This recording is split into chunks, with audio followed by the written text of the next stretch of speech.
Tell this little weird, pimply face ass little kid about himself. Almost hit end stream, about to hit start stream. I was like, that look different. I But was whatever. trying to catch him mid 2K trash rant. Almost the got game me. is the game cool. Oh I just shit. dunked on a nigga right now. Problem Let's is go. that it's like most things, right? Cool as It's like red. most good things, right? The community tends to ruin it. Mm-hmm. Here he go. Already starting strong. That is not true.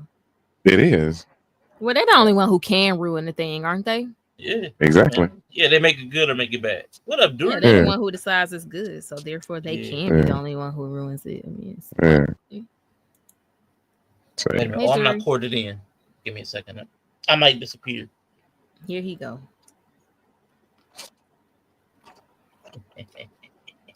I be forgetting to swap my Ethernet cord, man. this thing. No, you ain't talking. You playing a whole video game. I am, Right. but my Ain't he connection the one good who though. called this meeting? Yeah. Yep. I just made a suggestion. I said if y'all want to, I didn't even say y'all had to. You know what? I feel attacked today. I'm just gonna say it. Like I feel really attacked today. It's like this. It's like this Because I attack said, Yella because I energy. said, because I said 2K. Don't tie your self worth into trash ass 2K. I said 2K was trash. I didn't say you. Ooh.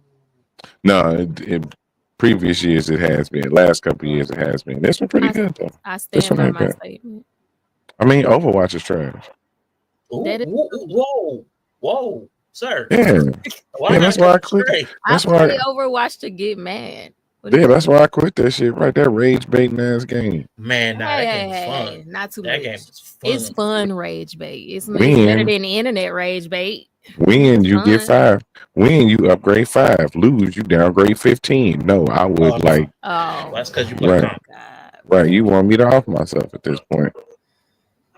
Here he Yeah, forget go. all that. I play for So this is what fun. he wanted to stream for to cuss everybody out. Bitch. I mean, yeah, Now he got set off by some little 16-year-old jackhole talking Right. about your build is trash because he can't shoot. right. When 2 games ago, it was like, oh my god, this build is so good. He's about That's your what pissed bill me off. trash. That's what pissed me Oh, off. so He's he like, oh just my god. mad about his bill being trash. No, Yeah, he's mad about losing. Right? They mad about losing. I'm good. Yellow was a scapegoat. Right? I got It's scapegoated the escape goat. Thank you. because they wanted me to do something that I haven't been doing for 6 games. But because we Skate. lost game 6, now is my build is trash. I'm trash. I don't know how to play the game. Nova. Man, y'all just had like a double the last 3 games and Yeah, shit. yeah, Yeah, of course, right now that matters. yeah. Yellow has the male Angel Reese. Like he gets a lot of rebounds. Yeah, Puts up a lot of ugly near the rim layups. I be me bounding like a mother. Me bounds for real, for real. What's up, Nova? What's up, PCP? No No, contest parenting with the Harrises. I'm assuming that's Mr. He said, but if it's Mr. She said, either way, salute to you. Hello, good to see you. Welcome Good to to see you. Good to see you. stream. Welcome welcome in, to y'all. Stern. Yeah, what's up? So now listen, I did grab some stuff. I put some stuff together Always because prepared. I tried to. I like having something to talk about because I That's forget. good. My mind races. So I be wanting to talk to y'all about stuff, but then when y'all like hit the stream, I'll be forgetting. It all goes away. It all goes away. I'll be so excited to see y'all, like that golden retriever energy. Well, Especially that's now so that y'all nice. busy. You're like the single mom and Yeah. Yella's Don't forget I working added dad. I added something else to my single mom roster. I can't remember what it was. Crackhead. Crack. Big back No, that's crackhead. been for like 2 weeks. And no, Big Yeah. Back was first. It was something else. I can't remember. Damn. I don't remember. But go ahead. But I wanted to start with Bree because Bree has been master dating lately, and she's gone to What a the couple hell of is that Wow. even? What does that even mean? This is I don't made up even on the get that fly. pun. Just go ahead. Yeah, because I need I to know what this logistically word don't even means. get that pun. I Well, Wait, Bree's how does don't been that need to work? know what this means. listen. She's been going to a couple of concerts solo. She's had a couple of solo dates, Oh so she's yes, master I've dating. literally gone to 2 Oh, concerts solo. Absolutely. Yeah, yeah. okay. I got you. Her last one was yesterday, so she she just knocked one off Why is it yesterday. called master dating though? I mean, it's master dating. You know. How is it You dating? solo How is dating. dating It's getting solo in there? dating. I'm not dating. It's a concert. A concert is a nice date. It ain't a coffee date. It's not a date. It's a date. You had a plan. You set a plan with intention to go By have myself. an activity. Yes, that's why it's master dating, because it's by yourself. You by yourself. Okay, now it makes yourself. sense. That's what I was trying to figure out, the wordplay. My brain's I couldn't keep up. My brain is slow. So, I mean, but that's that. Okay, I accept the term master dating. If that's okay. So I went to an event that could be a date by myself. Right, by yourself. Yes. Okay. So you master dated yesterday, and I wanted you to tell us all about the experience. Like, what was the concert like? Who did you go to see? And then, like, what's the concert? For this one, I went to see my bias Kai. He's the best. Oh, bias is like when there's a group, your favorite person is called a bias. So I went to see Kai, and it was magical. Okay. I don't know if y'all have ever seen that meme where they're like, blah, blah, blah, backstory stuff. Like, that's kind of how I felt listening to the whole concert. It was just mesmerizing. But I got VIP, so I got there like 2:30 p.m. The show wasn't until 8. Okay. Oh, Jesus Christ. But I got there at 2:30 p.m. I stood in line outside of the Fox Theater until 4. But I made line friends. I hung out with like 5 girls. We were all in line. And I met a girl from Canada who I bought my VIP off of. So we met. She was a like Asian chick from Toronto. So we like hung out. And then I met like a Latino girl, and we were hanging out. And then there was a black girl and a white girl who came from Florida. And one of the white girls had actually gone to the Keshe show too in Fairfax. Wow. VIP. Okay. So we all kind of kicked it into the show, but we all were sitting in different places.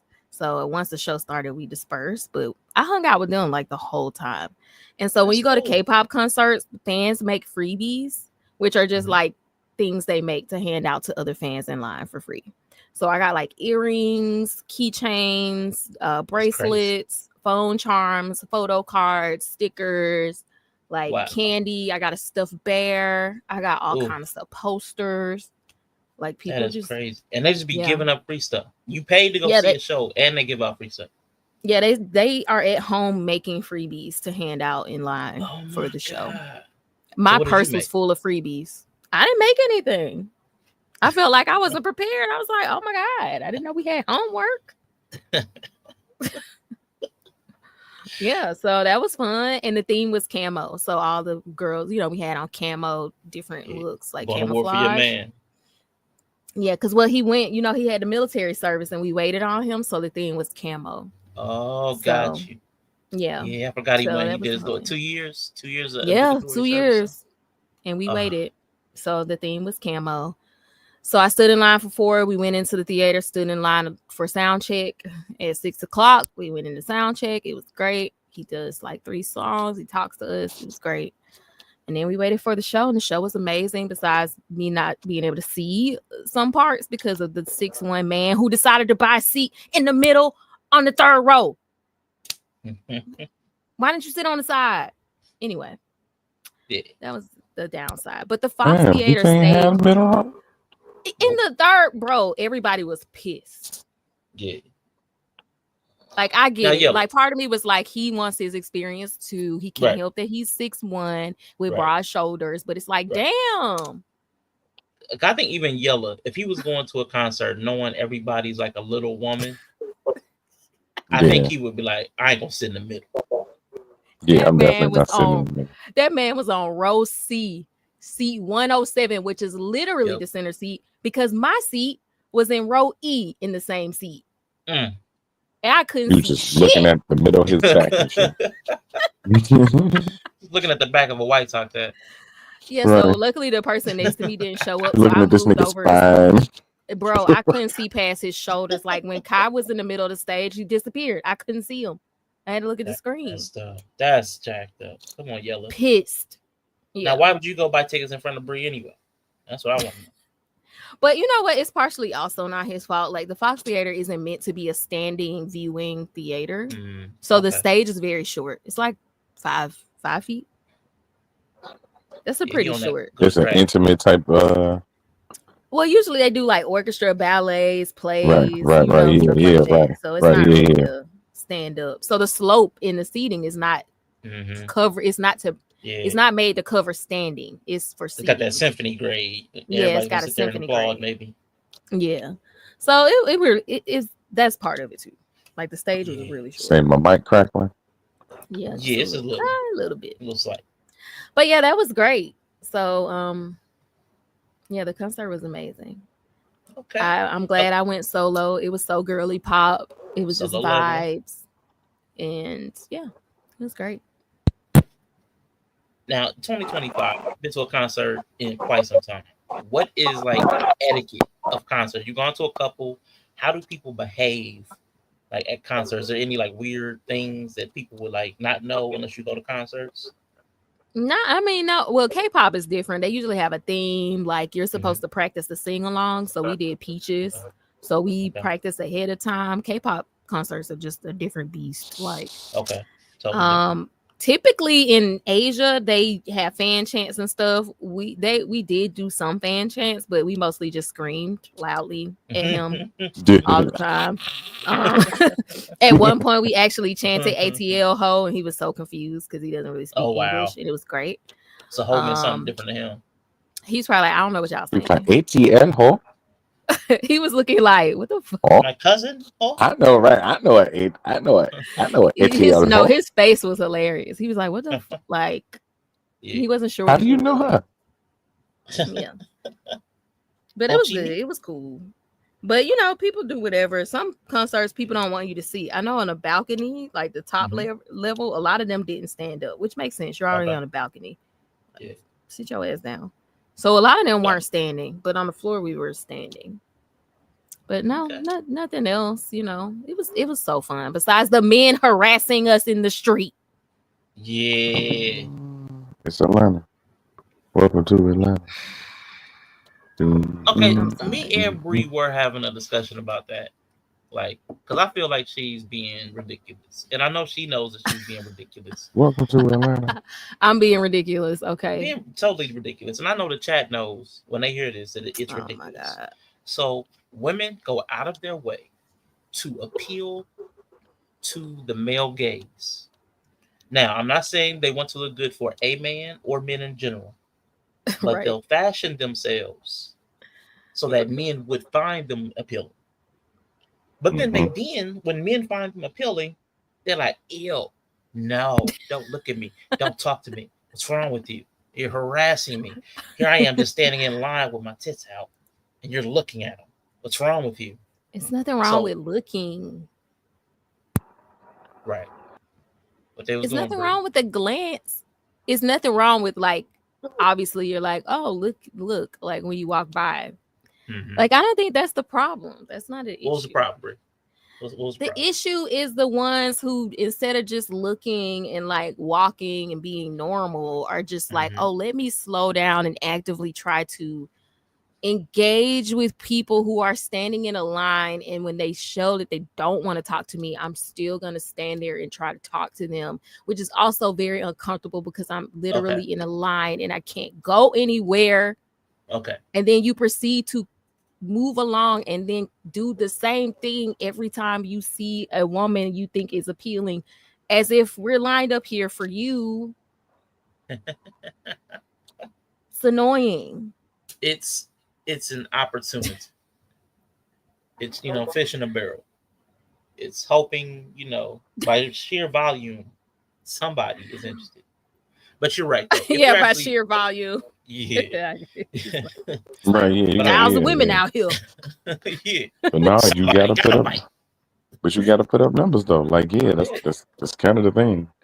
Yeah, it sucks, but as a man, you kind of gotta approach by volume, not by quality. Yeah, and sure, you just saw me get struck out like 5 Joshi girls. Literally 5 girls up. Yeah, don't matter. And now it's like, ew, look at him. He's so weird because we just watched you. Hey, listen. I mean, but you should have went, but go around the corner. Go around the corner and shoot your shot. We literally just watched you. 10 girls up. What you gonna reject him because he got rejected by the other girls? it's not that, but it's just like, okay, like this ain't Pop the Balloon, nigga. Like, please, like, go around the corner. Go to the merch line on the other side. Like, see. That's not you working your way down the line. Like, I mean, but why not? I mean, basically. Go away. Ain't that what y'all do? Y'all walk into a store, it'd be a whole rack full of the exact same shirt. Y'all like touch each one. Yeah, because we shopping. You're not shopping. What are you doing? You are shopping. We're humans. No. And no. we gotta see. Hey man, you gotta try it on sometime, man. Like, hey, don't take us to the back, try it on. Oh my God. See, exactly. That's terrible. Come on. It's not terrible. That's human. We're humans too, and you can't treat us like clothing rack, like clothes on a rack. I mean, you in line to not see you. Okay, we're in line to see one man, and we're all here for one man. And it's not, you're treating him like clothing. Right. No, we paid money, so exactly. He's a whore. He's a whore. We're treating him like a whore. Well, he paid money. He's selling his body to you. Yeah. Okay, and we paid good money, so we are in agreement with Kai. See, what the guy walking by didn't understand that you were already in the middle of a transaction. That's like when somebody's up there at the clerk trying to exchange some goods and money or make a return, and you try to interrupt that. Like you're already, I'm busy. But he could have realized that, and that's my irritation that you didn't realize that by all the girls in fucking camo with Kai posters, and like, we're already in the middle. I mean, y'all might have been more. Y'all might have been more. Y'all might have been more. More what? What am I saying? Socially lubricated. No, you would have had closed off. Yeah, but you're right there. Yeah. They're in line for a chat. If he was like a 5'8" Korean dude, he'd have been in on that, right? Because that was the vibe, right? That was the vibe, right? That was the vibe that night, right? Niggas need not apply. He said niggas need not apply. I hate you so much. I just feel like if you see a bunch of girls this dedicated and lined up wrapped around the Fox Theater, you probably leave them alone. Like they locked in. It's like going to try a chick. That's like going to try to pull a chick out of Chris Brown concert. Exactly. She not, unless you Chris Brown, she not feeling you today, basically. Or look like Chris Brown. Right.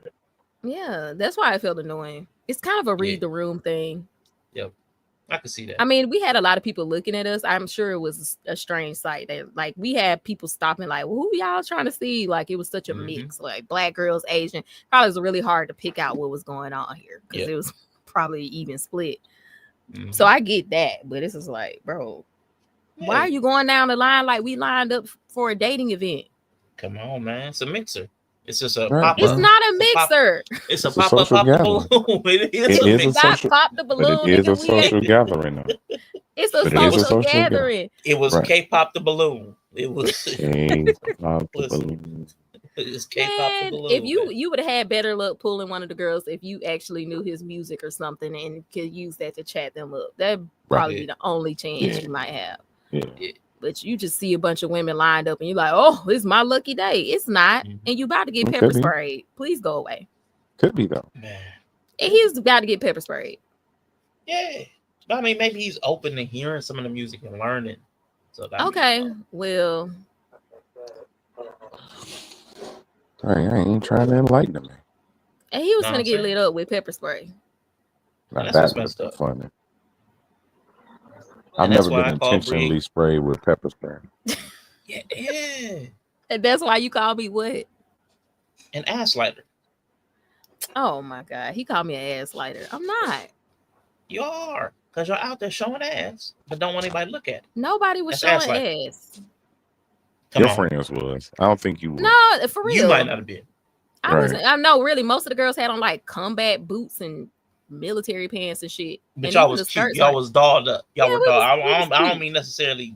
That's why it wasn't literal. I was about to say it wasn't breezy bowl now. Ass though. It wasn't metaphorical ass. Metaphorical ass is out. Yeah. Y'all were looking appealing. Y'all was on y'all bald head hoe shit. K-pop edition.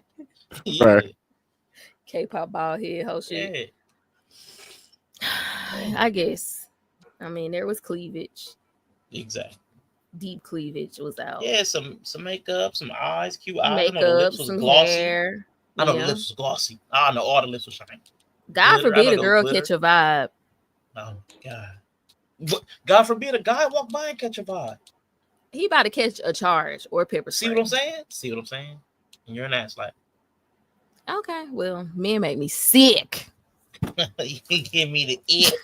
You give me the ick. It was just like ruining the vibes. I'm like, oh, we just over here just being girls and just like, oh my God, we love perceived. Kai. He's my bias. Like, oh my God, yes, Kai's great. I don't want to be perceived. Here we gonna get this perception, goddamn it. Watch this. Here we are in our bubble, and then it's like, oh yeah, right, men. Oh yeah, I forgot y'all was there to see a man, huh? No, not that man. Doing to us, what we're doing to Kai. Men. It's the outside men's. Oh, they're doing to us what we're doing to Kai. Oh my God. They're not doing to us what we're doing to Kai. They're not. That's right, he did. That's right. They ain't put no money in your pockets. I don't know. I'm pretty sure some of your constituents be thinking and saying some wild shit about Kai that he probably would not be okay with. I mean, they desire him, but once again, it's not the same. We pay good money for this man to body roll on stage and shake his little ass. That's what we came to see. I mean, you give me enough money, I got it. Okay, exactly. If you in a transaction with somebody, if y'all whatever y'all agree upon, it's fine. He's here to shake ass. So no, he's fulfilling his obligation. Exactly. Yeah. Not something on the street. I ain't gonna see you. Go ahead. It's more or less, hey, I'm coming to shake ass. Y'all want to pay for it, type shit. Like, right. I'm coming to town. Y'all can't be the viewer, not the doer. I get it. Yeah, I'm not here for you. Yeah. Then got mad when he started getting freebies. He was offended. Why? Not y'all giving me cute pictures of some Asian dude. I mean, that's what we here for. If you want this shit, why y'all give me this shit? Man, see, that's what you fucking up, boy. I'd have been so excited about that picture. I'd have been like, oh my God, what is this? Yeah. They'd have swept it down. It was just like, I'm like, man, I don't know nothing about it, but it looks so fun. Like, what are y'all here for? Well, I'd have been. He wasn't dedicated to the job. Yeah, man, link in, fall in. Nigga, sometimes you gotta just jump in. Yeah. Pinch your nose closed and cannonball. Nah, that man was offended. Like, oh, y'all give me this gay shit. He didn't say that, but that's like with his face. Are you in Atlanta, cuz? If that's if that's what takes you off, you need to just go ahead. I mean, nigga, like, I guess he kind of just like, what y'all expect me to do? Walking around with this cute Asian man in my pocket? Yeah, I mean, that's what we about to do. That's what we here for. Or give it to the girl you like. Like, this is the type of time we on. That's what we here for, right? Or not. So he was doing the Ari Lennox. You got to be a little gay to hang around here, bro. Right. Now we understand what it look like. Gotta be a little gay to hang around here. Okay, see. Right. Yeah. We call back King, man. He was doing the Ari Lennox. Was he? We yes. No, because this was a live event. Yes. If he retrospectively was at home looking at the Kai girls and was like, look at them. He might as well have been. He just got mad because he got curved. You're here in a place where everybody's in agreement, complaining about the agreement that everybody else made. Yes, that's what Ari Lennox is doing. Yeah, I think she complained about an agreement that was already happening. He wasn't 30 years complaining ago. about what we was there for. He just took offense to having a picture of Kai given to him. Right. As if we were trying it in that way. We were trying his masculinity basically by giving him the picture of Kai instead of giving him our number, I guess. Mm-hmm. That would have made him happy. Y'all could at least wrote your number on the poster. Like that, you know. I mean, not you specifically. You know. Wow. Y'all should just start doing a hand signal. Just when you out and about, the dude just talking, just start doing a hand signal thing. Y'all seen that? Mm-mm. The thing where they put their thumb in their hand and fold their fingers over. It's like, yeah. Why you giving away the sauce? I mean, nigga, they got a commercial for that shit. You just kept a girl from getting rescued. I hate you. No, I didn't. I'm actually helping. I'm telling the people what to look for. Okay, genius. You sitting here doing this stupid ass hand signal to somebody who don't know what the fuck it means, and you still get took because we don't know what it means. Now you got took, and you know what the signal means. You like I signal like a motherfucker. Now Yeah, you I have a seen the UPS signal, package though. and shit. And this is why men suck. Next topic. The concert was great. Leave women alone. We're in our Leave girly women pop alone. energy. Leave us alone. Until after the concert. No. No. Before the I've concert. been in this bitch since 2:30. I ain't get out of that Right. to 11 to 10:45. Right. Damn. And some of the women Dang. waited to watch him leave out the back. You know, the send off. I don't know if Mhm. y'all know what that is. Like you go to the back at the Yeah. barricade and you send them off. They do that in sports. It's a 10-hour shift. Yeah. It's a long day, man, but it's an Yeah. event. That's an event and an experience. It is. I'm tired. I was Yeah, tired we do when I that got for there. wrestling. Yeah, That's I like was tired. that's basically how a WWE show go. Like if the show started at 7, show will start at like 7 Central. Mhm. We get there by like 3. Yeah. Because you want to see all the wrestlers come in and shit like that, and you want to give whatever little things they giving away or some shit like that. And, Yeah. Yep. and you stay there for a 3-hour show, and then you there another 2 hours afterwards watching everybody leave and shit. Yeah. It's a whole ordeal. It's The beautiful. girl I met who went to see Kesh, she said she lined up for his show at 9:30 that morning. Yeah, Oh my God. you was gonna get in. She had VIP. She said she wanted barricade. I said, see, and that's why I don't know. I'm not that I dedicated.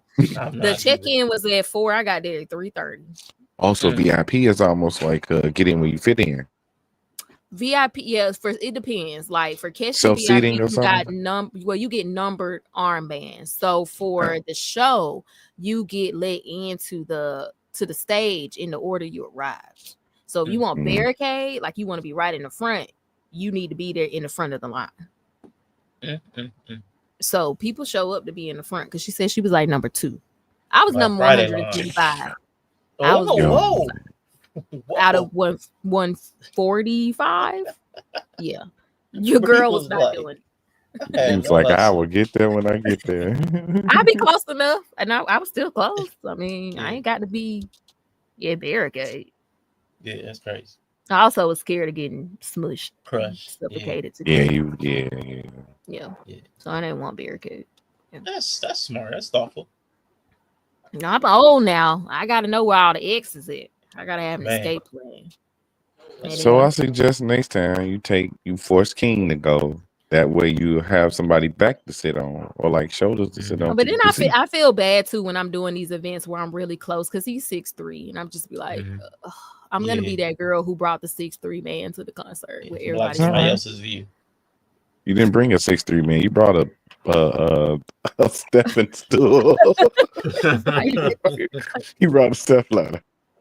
Yeah, I feel bad. And then like he knows some of Kai's songs, so he probably could have vibed, but I don't know. I'm just like, no, I'm gonna spend a lot of money on these tickets. I'm also gonna be like feral, and I just don't want. That's the dude who made the business, right? No, this is sliding. That's the name of the song. Yeah, that one. Yeah. Okay, I knew one of them. Yeah, it was him, and I was like, nah, we'll keep this for the girls. I've been sitting there looking crazy all night till that one song came on. He did it pretty early on, and the mix was amazing. Oh my god, the live mix was amazing. I was just in awe. There were a few times I was like, I might pass out. Man, the aura is so strong. It's so great. You have to remember to breathe. It's crazy. Okay, it's so crazy. That's how Michael Jackson. Really, that's how Michael Jackson had the bitches like in Lithuania passing out. You're just screaming, and you're just like, it's hot. And you're screaming, it's just like easy to be like, oh yeah, you do have to inhaling other people's breath and shit. On the carbon dioxide. Yeah, right. Carbon dioxide. He's slowly asphyxiating, getting lightheaded. He's like, oh, I'm getting lightheaded. Essentially, no, one of the girls breath. One of the girls in the front row definitely passed out. I found her TikTok and checked on her today. I was like, girl, you good? I forgot to breathe. I was like, I feel you. I understand. She was in the front row. Like, I forgot to breathe. She said she forgot to breathe. What's wrong with y'all, man? It's the aura. It's so strong. Like, you don't understand. Like, it's intense. I don't know how to explain it. Like, he locks in, and it's just like, oh, you can feel it. That's probably how I be with like Bianca Belair or something like that. Right. And then imagine them just dancing in front of you for like 2 hours. Oh my God. Yeah, nah. Yeah. It'd be a wrap. You right. You would die. Dead. 2 hours. You right.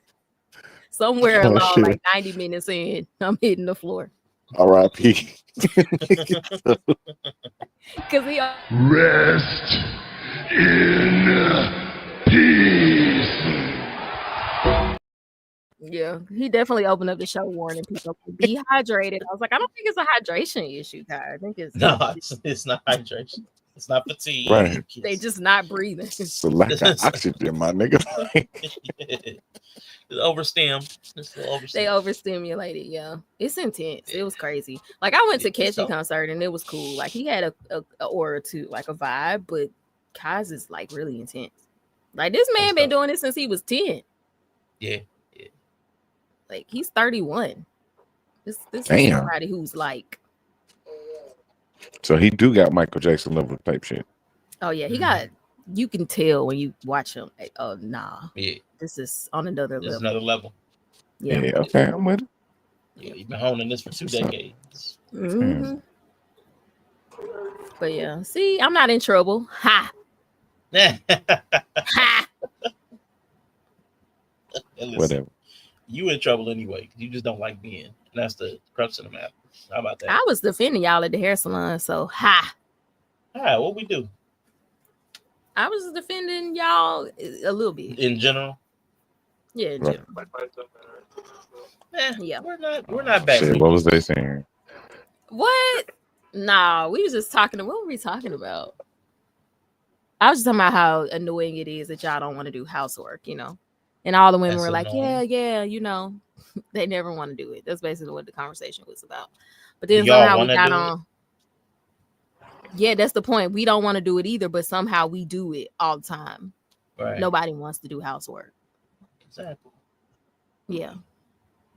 It's funny how that works. But that was the conversation. And then we got on to, I was like, I actually think it's fine to stay for kids. Like, I think it's a good idea. I'm pro stay married for the kids. Yeah. Unless you're in physical danger or harm or whatever. Yeah. And they were like, nah, because I'm a leave. I'm a go. Self first. Yeah, self first. Kind of like, well, I'm not gonna stay for the kids. And they were like, well, it's not good for the kids to see two people who not in love. I'm like, nah, most people ain't in love. That's what they gonna see. Doofus bitch. Right. It's not healthy for the kids to see two people who not in love. So let's give them a divorce to experience. That'll really drive home. Let's give them the divorce instead. Yes. Let's pass them back and forth during the week. Yeah, between two. Because that's better for them. Let's literally split their life in half and make them carry the burden of fragmentation. Mm-hmm. So that was like the whole thing, and they were like, it's better for them to see that. And I was like, I don't agree. I was like, I think they need stability more than anything first. And I'm like, kids. Yeah, and then I was like, also a lot of women statistically don't actually afford their children a better life when they leave their spouse to go be free and chase joy. Yep. So I also don't agree with that. Like, I think you need to be smart. Once again, if you're in danger or you're being harmed, absolutely go. But there are resources for that. But if y'all just not vibing, but y'all can still get along and work together, I think in that situation, I still think it's worth staying for the kids. I agree. I just think it's, especially if you can't afford an equal or better life if you leave. Like, some women are stay-at-home moms, and if they leave their husbands, their kids would be thrusted into poverty. So I'm not pro thrusting your children into poverty ever. So if you're not beating your ass, if y'all can generally work together, y'all can even have a conversation and decide that's what y'all doing. I don't think that's a no. Yeah, I'm with that. Like unless you're like miserable, like where you can't or you trying to function. be with somebody else or something. Yeah, But that could even still be worked out if you ain't trying to marry nobody. yeah, exactly. There's ways. I know there's a pervasive selfish wave going on right now. But what's up, Watts, man? Good to see you. Good to see you. Yeah. So that's what we were kind of talking about in beauty salon. Yeah. Talking about leaving men and it's very popular these days. yeah, second wives and not wanting to cook and all those kind of things. Yeah. And whoa, you'll like this. One of the ladies said she don't cook for her husband, but she cooks fresh salmon for her dog. Jesus Christ. And I was like, why? She was like, I don't cook. But I cook my dog fresh salmon or something. It's like salmon fillets. And she was like, I put coconut oil on it and stuff like that, and I feed it to him. And my husband gets mad and says, why you can't make me some? I would kick that dog in the nuts every chance I get. Can you picture her in your mind?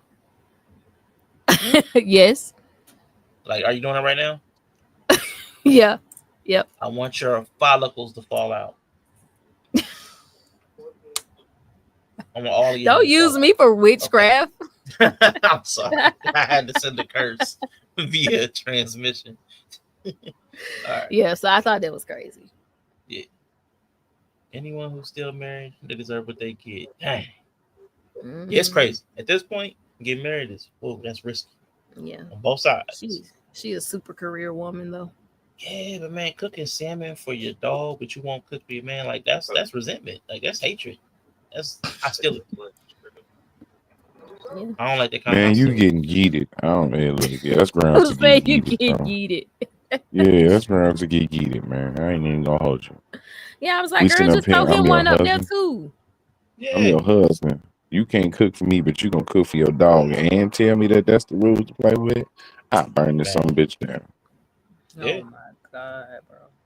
Nah, that's not cool. Like that's yeah. We did tell her. Even me and my hairstylist was like, "Ma'am, that's fucked up."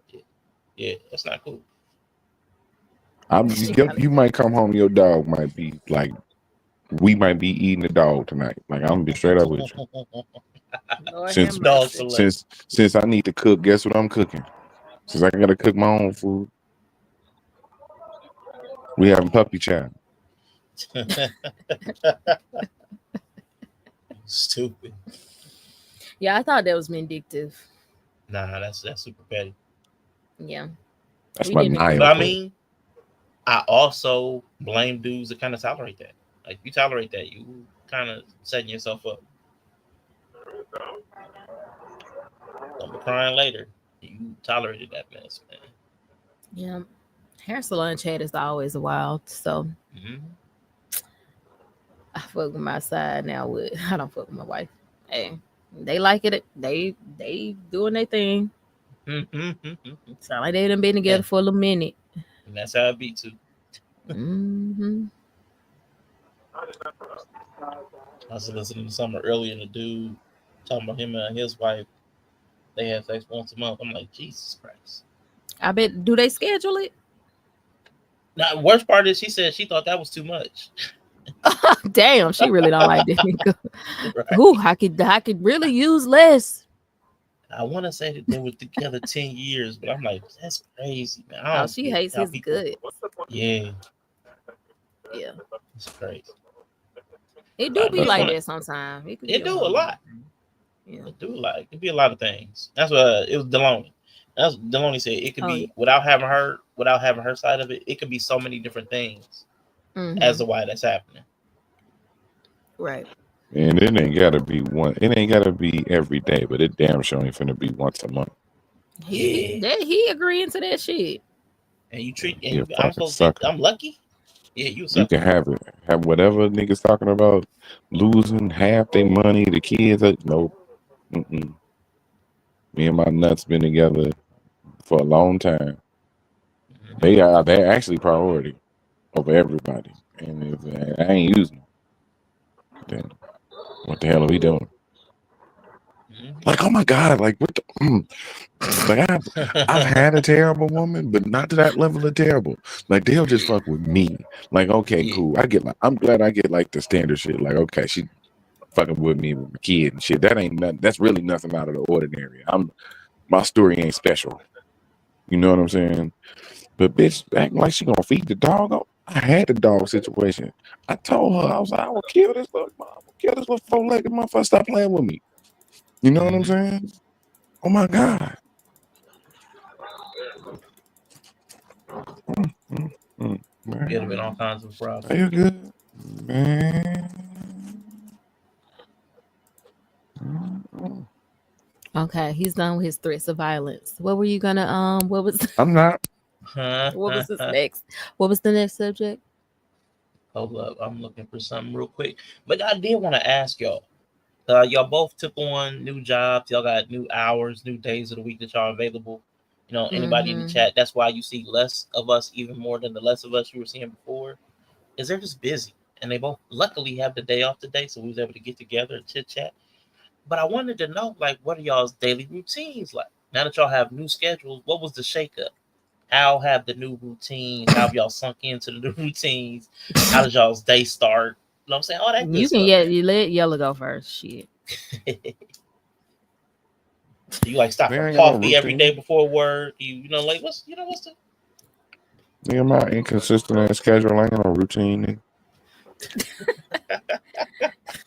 But you be knowing the schedule though. Once you know it, what do you do? What do you do? Do you like get into vibes before you go to work, or you don't listen to music? Do you smoke before you go? Right. I actually do. Real shit. Now, you know what? Now that you say, I do have a routine before work. Actually. Okay, let's go. So I get to it's this little park. This is a little park, like right across from the store. That I go sit over there and I smoke me a little blunt. Yeah. Wait a minute. Yeah. It's him and the other employees at the park. Yeah. I'll just be me over there.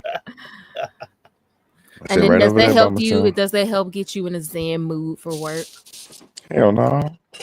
Oh. It actually frustrates me more that I gotta go in this bitch. Wait, so do you like? Are you one of those people that just like hate going to work? What about y'all, chat? Like before you go to work, are you just like I fucking hate this place? No, I'm surprisingly okay with where I'm at right now. Okay, that's what's up. Glad to hear. Keep it. So it's just let me get right before I go on up in here. If you love what you do, but it ain't so I can deal with your life. But it ain't like so I can deal with these people. It's just because that's what I do. Right. So I ain't gonna be able to smoke for the next couple hours. So let me go ahead and get good right now. And I'll see y'all later on lunch. You know what I'm saying? And then, well, that sounds very, simple. That's a good simple, process before going to work. Yeah, for sure. And shout out to Mr. He said, who also started a new position. I know he's mentioned it a couple times, man. So how's your routine switched up too? I mean, I know he's talked about it on stream a couple times, but when you started a new position, man, it kind of shakes stuff up. So I was just curious. But go ahead, Yella. What you want to say?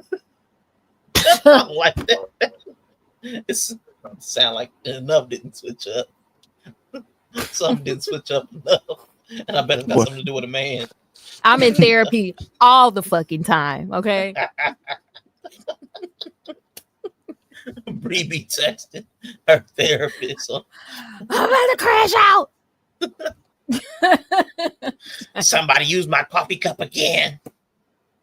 Yes, I wish it was that small. Like I wish it was that simple. I wish it was just something like a coffee cup and I could just grab another one.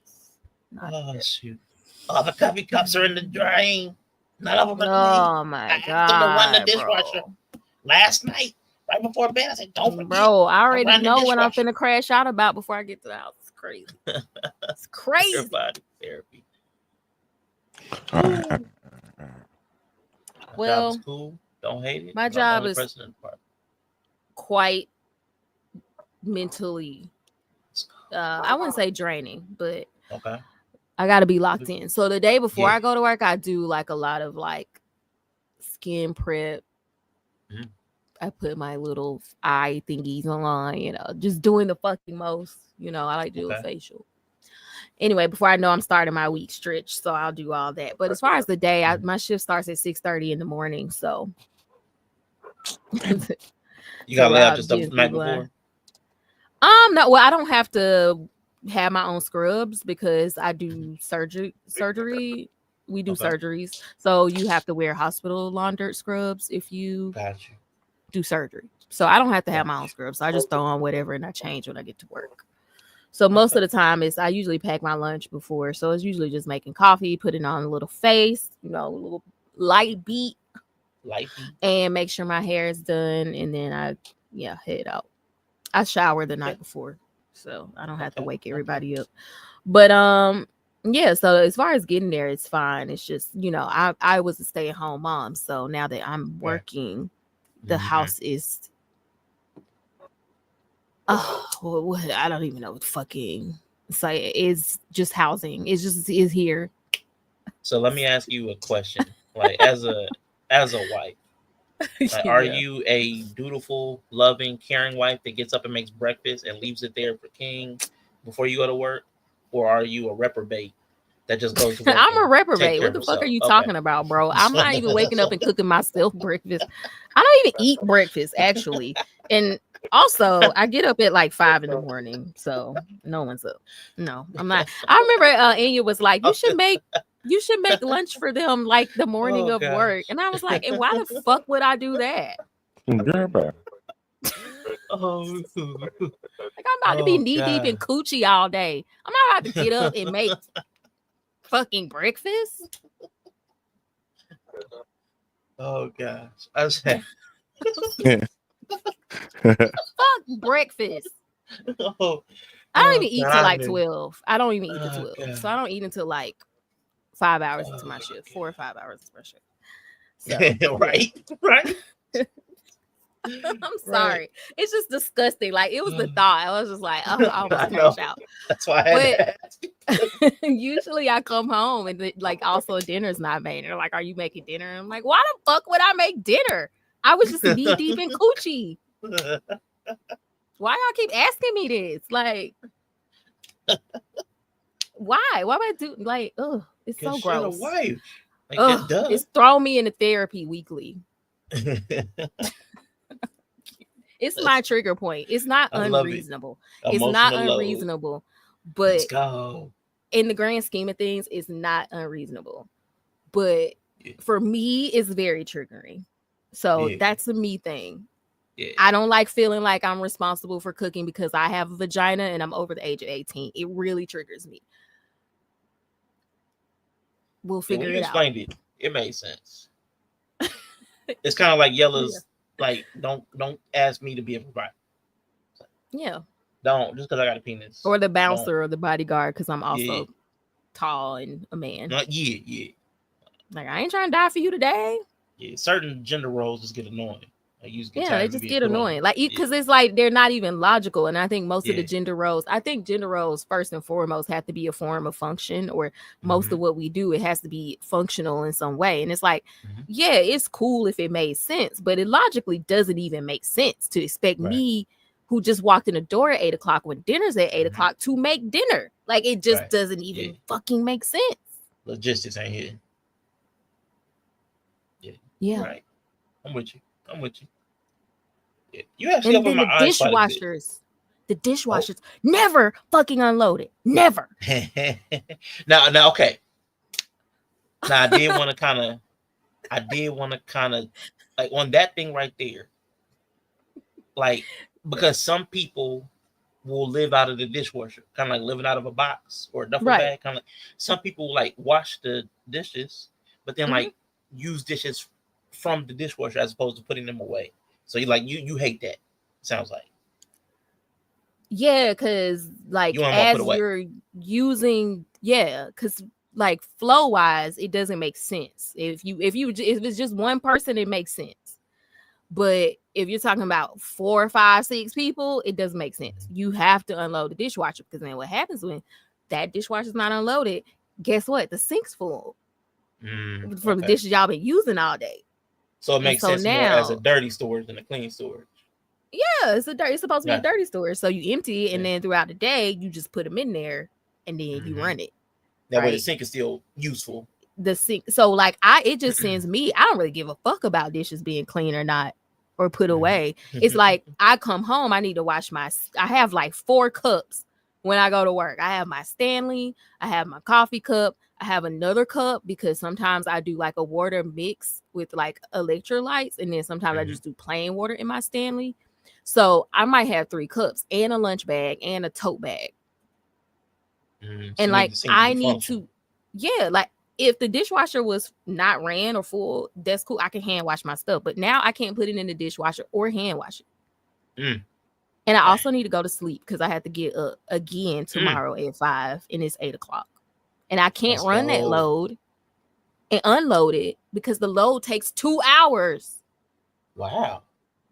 The dishwasher? God damn. Yes. So now I'm pissed. Because even if I wanted to do myself, I can't. Let's go. Justified. God, I hate everybody. I'm sorry. Anyway. No, it's okay. It sounds justified. That does not sound like the unreasonable stuff I be hearing on the internet. That sounds completely reasonable. But I've now turned into that mom. We're all the same, right? We're the woman, you the mom. Mom's home crashing out again. Yeah, big deal. Chores. Like over chores, it always turns into that. So yeah, it's whatever. But I love work. I love my ghetto patients. It's great.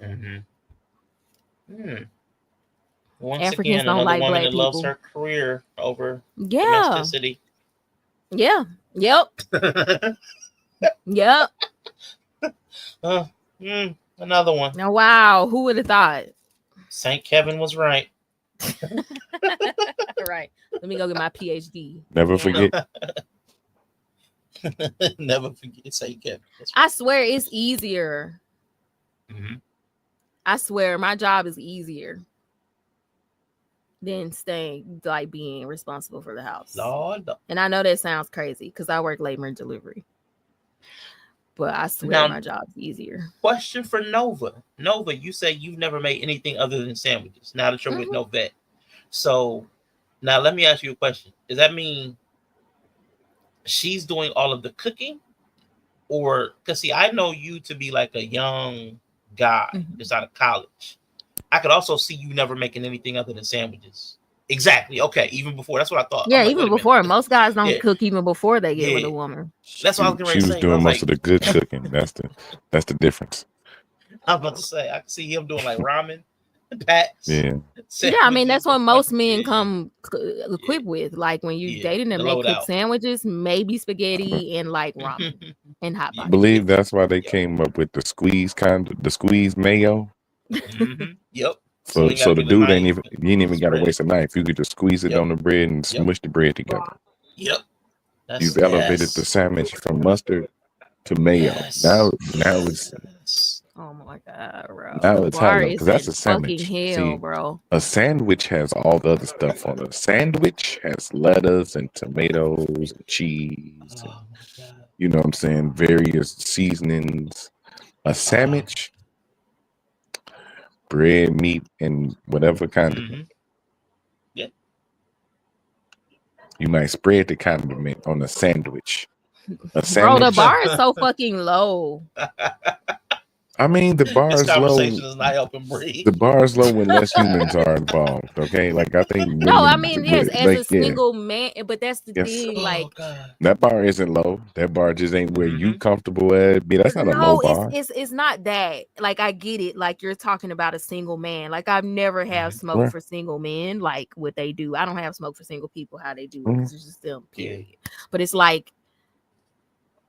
Even to be like, yeah, I'm single, so I can eat trash. Why would I know how to cook because I'm just single? Like, it's nice. Like that's a nice sentiment. I think that's how it should be. That women don't. I think that's how it should be, but yeah, it's not. Sometimes fresh Doritos and cream cheese on a plain bagel. That's interesting. Yeah, that's Culinary delight. I put crushed Doritos on my sandwiches. I eat jail sandwiches for work. Sometimes. Yeah, but you also graduated from culinary school. A lot of us ain't graduating from a culinary school. Yeah. But you're right, though. They will hate a man that can cook more than a man that can't. Mm-hmm. You can't embarrass them. You can't embarrass them. Prettier than me. Can't take more time than me. Can't dress better than me. Can't cook better. So yeah, I think it's cool. Like I know there are men who like to cook and stuff, but I think most men, unless they like to cook, they just don't. They do what Nova does until they find someone to be with, and then they are responsible for making the food, or they eat out. And usually, when you're young and you don't have kids, or you just two of y'all can do that for as much and however much, and it's fine. Like it works. That's what's up. It's just when you start having more kids, it starts to not make sense. Like quickly, like financially, it doesn't make sense quickly once you start bringing kids into it. But typically before that, it's usually not a point of contention because it's like, oh, we could just eat out. Nah, I'm with that. Hold up real quick. I'm pulling up a video because I never even thought to ask this question. This is kind of in the same vein of how do you kind of prepare? Because I never even thought about this before. So give me a quick second. I want to share the screen. All right, cool. All right. So I want to know, and I want to know from y'all in the chat, how many pillows do y'all sleep with? How many pillows do y'all keep on the bed? How many do y'all use? Because I never even thought about this before until I saw this video, and I'm going to pull up for y'all. Whole time watching Love Island with men making pancakes. Also, man, listen, I ain't made a pancake in so long. I ain't made a pancake in so long, but I don't even like pancakes like that or waffles for whatever reason. I love bread and bready stuff and cakey stuff, but I don't like waffles and pancakes that much. They're cool, but I love a good waffle. Ain't this the same scenario we was talking about when we watched the Tia show? When she had like a gazillion bed. Remember she had all the pillows, gazillion pillows? You couldn't even sit on the couch because it was all pillows. Mm-hmm. And then when they sat down, they had to move all the pillows. Like pillows, we didn't know where they went. Her bed had like 12 pillows on it. Like full-size pillows. It wasn't even like they progressively got smaller down to like the little pillows. They was all full pillows to the edge of the bed. It was crazy. And the couch was like that too. It was ridiculous. So Nova has 3. I have 2. He said 1 from my head and 1 from between my legs. I've never done it in between leg pillow, but I've seen it. What about y'all? How do y'all do pillow? I have 2, but I often will steal part of King's pillow. So 2.5. 2.5. Let's go. 2.5. Terrorist. Need 3. 2 under the head and then 1 like I hold 1, I kind of put it under my chin. Gotcha. Okay. 2 for you. Gotcha. Okay, 2 for you. And see, I'm a 2er, and I'm weird. I didn't even think about it. But I rest my arms, like I'm a stomach sleeper. So I rest my arms on the first pillow and then sandwich my arms with the next pillow and then rest my head on the top pillow. So it's like a lasagna. It's like a lasagna, Shanzanya, a lasagna. I don't know. I don't know what word. So it's like layered pillow in person. So I was like, interesting. But this is what caught my eye. I never even thought about how other people sleep until I was watching this.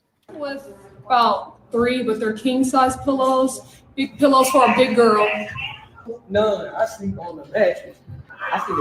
She said, "That's what? Exactly. What? That's what. Sometimes I will, depending on the time of the month. For some reason, I will sleep with no pillow. I will often wake up and throw my pillows away. Exactly. Really? Psychotic. Yeah, sometimes I want to just lay flat on my back. Like sometimes I just feel like my neck is just like jutted forward because pillows are often too tall for me. Too fluffy.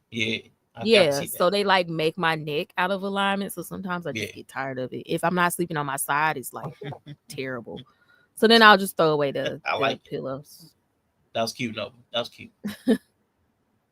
So yeah, sometimes I won't. If I sleep on my back, I don't want a pillow. I can see that. Because I can see that throwing. Yeah, I can see that throwing your neck out of line. Yeah, you're on your back. When she said no pillows, I was like, what kind of mess? Nah, I sleep on the bare mattress. And then the second one said bare mattress, you're tripping. I was like, you're tripping. I was like, oh, wait a minute. So this is a thing? Like bare mattress? I actually do not like pillows, so I don't sleep. A third one, I was like, and this one I was done. I was like, a third. I'm like, okay, is this a thing? Is this like an athlete thing? Is this a lesbian thing? I'm like, there's got to be a thing here. I'm like, I've never heard of it. I hate pillows. Lesbian thing. You know what I'm saying? Just rejecting softness. Like, you know, I'm a stud. I don't need no pillow. What I look like? I ain't soft. Yeah, I ain't soft. I only sleep on that. Yeah, I hate you, dude. That's how men sound most of the time. I hate you so much. That's true. Dudes men be like that most of the time. Yeah, do this most random, arbitrary masculinity test. Like, yeah, and that's what this was sounding like. It sounded like prison culture. Not just give me the concrete. I'm just take concrete. Like, what the heck, man? Like, what the heck, bro? It's like, it's not that serious. Do they think we don't? Do they think men don't sleep with pillows? Real man, I need pillows. I don't know. Just say like a over exaggeration to be hard. Yeah. You know, she said you're tripping. I'm like, come on, the whole world full of pillows. Everywhere you go, every room, hotel you check into got pillows. Oh, people know pillows. You tripping? Oh, tripping? Like, pillows are tripping? Like, Jesus. Any pillows. I like sleep under my arm and I sleep on my hands. One. One under my head. One in front of me to cuddle. One in between my knees for my back and stuff. And then one attached to my back as if somebody cuddling. 1.5. You know, like you have one and then you fold the other one in half just so it's a little thing for your elbow. And yeah, I mean, you don't need more than that. Leah. What you need? Leah, that's one pillow, baby.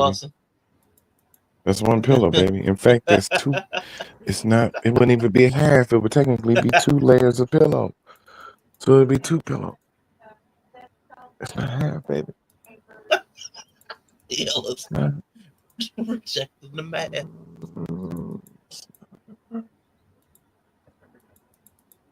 Was you like that in school? Or you like caught everybody's mistakes? Just you mean annoying? Joe the fuck was. No, technically that would be either one pillow folded in half, or it would be 2 pillows. Yeah. That's funny. I only need one. I just need that one to like, and then everything else is kind of on the side. And so when I roll over, it's like got a little cushion. But to lay my head, I only want to give me a headache. Okay, I actually am the biggest pillow snob of all time. I'll stay up for 20 minutes slapping my pillow, like looking in other bedrooms for better pillows. Like it has to be just perfect because if not, I don't get a headache. Like I'm a headache sufferer, but I sleep on one and I grab another, a really squishy one. But yeah. Okay, and that's kind of like me. I guess I have my arms resting on one and then I cradle the other one to make a little shanzanya. But it's interesting. I was like, and then a couple people said they get headaches. I've never had a headache because of the pillow, and I thought that was interesting.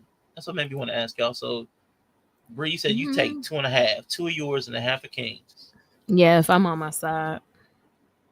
And then you said, but if you're on your back, no pillows. No pillows, no. And then what you say again, Yella?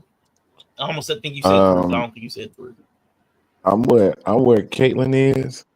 So I'm like 1 to 2 under the head, and then one that I gotta kind of hold on to, that I rest my chin on, because I don't want my head like to be in my chin. I want my chin to be in my chest. You know what I mean? So yeah, you can definitely get neck cramps from too many. If your neck is at an odd angle, and the older you get, my God, that you be out of commission having your you neck. You would think holding a person would substitute that, but it doesn't, because I can roll with the pillow. Yeah, you take it with you. It's portable. Right. Because I had an ex who used to call it the hug and roll. Okay. She's like, okay, you about to hit me with the hug and roll, and it sure is. Love you, babe. Roll over your head. Yeah, see that's my back for the normal. next 6 hours. Yeah, I think most couples probably sleep back. I mean, even if you start off cuddling, it's just not realistic to sleep cuddle the whole night. Nah, not at all. And I get warm, so it's like skin Yeah. contact. I don't mean, we like do a sweating. little foot touch. I've always been a foot toucher. Oh God, yeah. Just a little foot touch, so I know you're there, but Oh stay my away from me. It's God. hot. But What? that's It's probably a better normal than thing. I don't know. I'm trying to think what body parts I prefer to touch. Not the feet, not the hands, because the hands get hot. Not the bottom of the feet. I like an arm drape. That's Oh, mine. heavy. Get off me. God damn it. So ridiculous. I'm sorry. It is. Men's body Okay. parts are just heavy. I mean, I get. And men usually It's snore like a- too. Wait a Fucking minute. air in Yes. the room. I have heard that. Hell yeah. It's to let intruders know there's somebody in there. And then Oh, like It's either bears. a man or a dog. Either man in He here or a says dog. either a You man know, or a dog. some gonna bite you. Big. Some gonna Yep. bite you. Briefly touch Keen that means her face is gently around armpit. Yeah, I sleep way down on the bed too. It drives Oh me my crazy. God. Oh my God. Cause who sleep at the headboard? You psycho. But I mean, he has no That's what space if he it's called, doesn't. a headboard, not a space board. Okay, don't be mad at me because I got space. I could go up or down. You mad? I mean, but it's 'Cause true. if he slide 2 inches down, his feet hanging off the bed. That ain't my Because there's fault. also a footboard. So I mean, you got to kind of make We a don't choice. have a footboard. Okay, cool. Yeah. Cool. Like, But I mean, talk but to- there's a talk head of to the the bed and the foot of the management. bed. I'm Yeah. not putting my head on no headboard. Yeah, That's not crazy. put it on the headboard. I mean, but it should be like close to I it. don't even want it to graze it. It's stuffing up my air. I do though, like I gotta have something propping up the pillow. Yeah. That's dope. Like so it's 2 pillows kind of lean, Helps. like at a little Yep. angle against the headboard. Yep. Yeah, that's no. Sometimes I sleep on my stomach with my arms stretched and my hands will touch the headboard.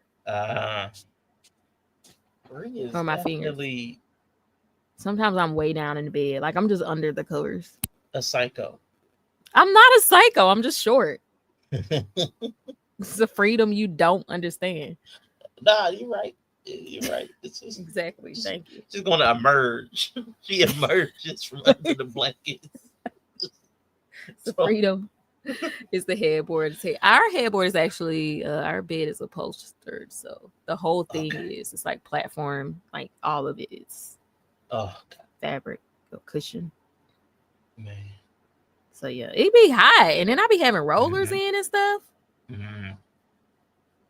I don't want my head touching the headboard. It's too hot.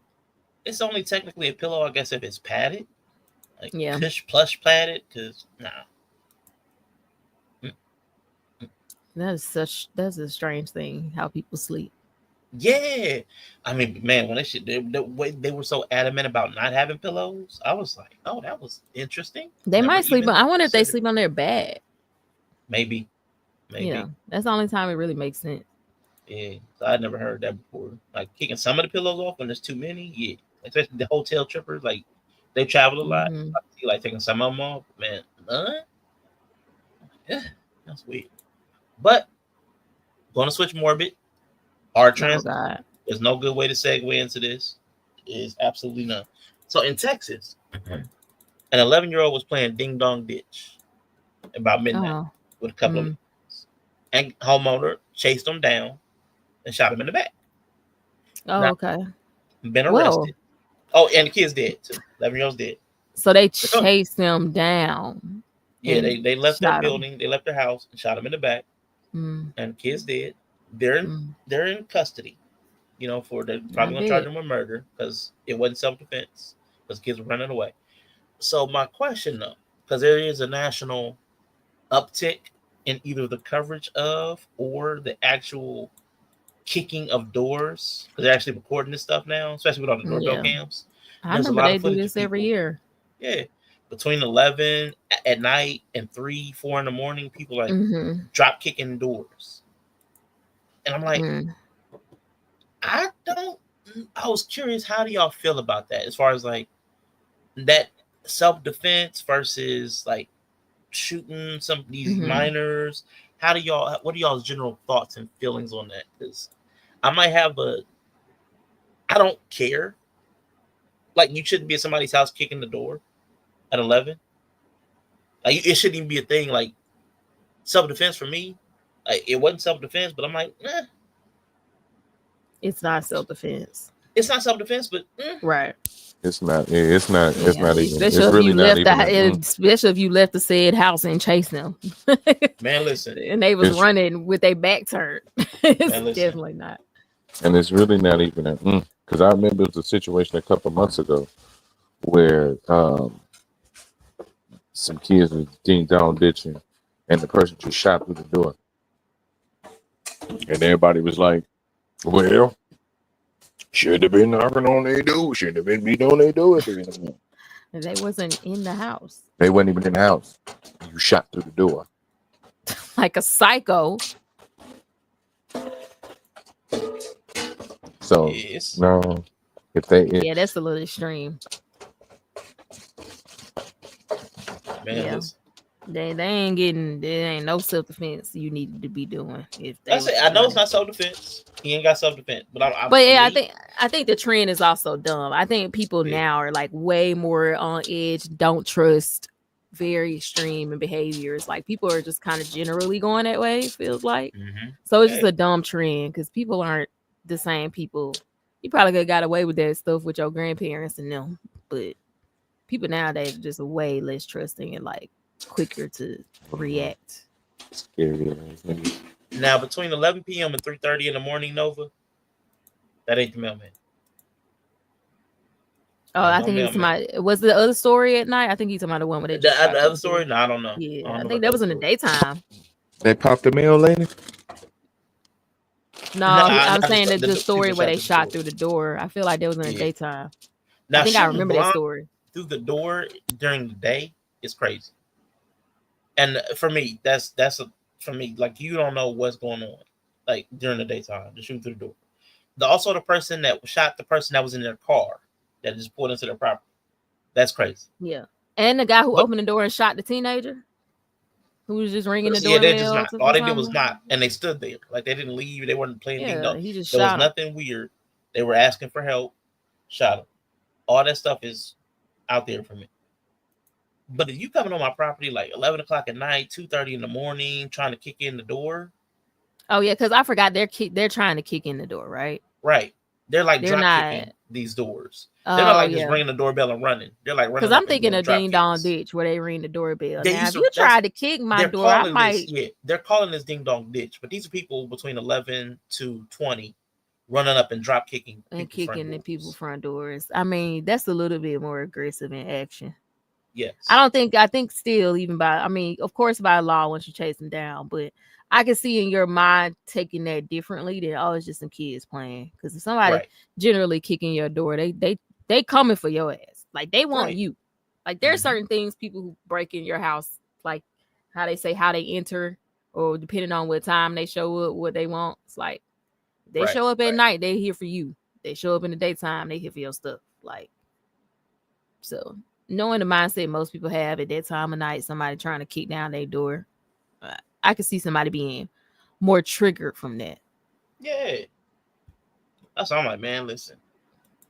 Because if I thought you came here for me, even if you like running away now, I'm like, you might come back. Exactly. I could just see how somebody might be a little bit more triggered from that. That's why I'm like, would it be in a trend? Where they're calling it a trend and they're posting it, recording and posting this stuff? Like, I don't know. For me, I think a message needs to be sent. Now, sorry that it had to be an 11-year-old, but it's an 11-year-old at midnight kicking on people's doors with two friends.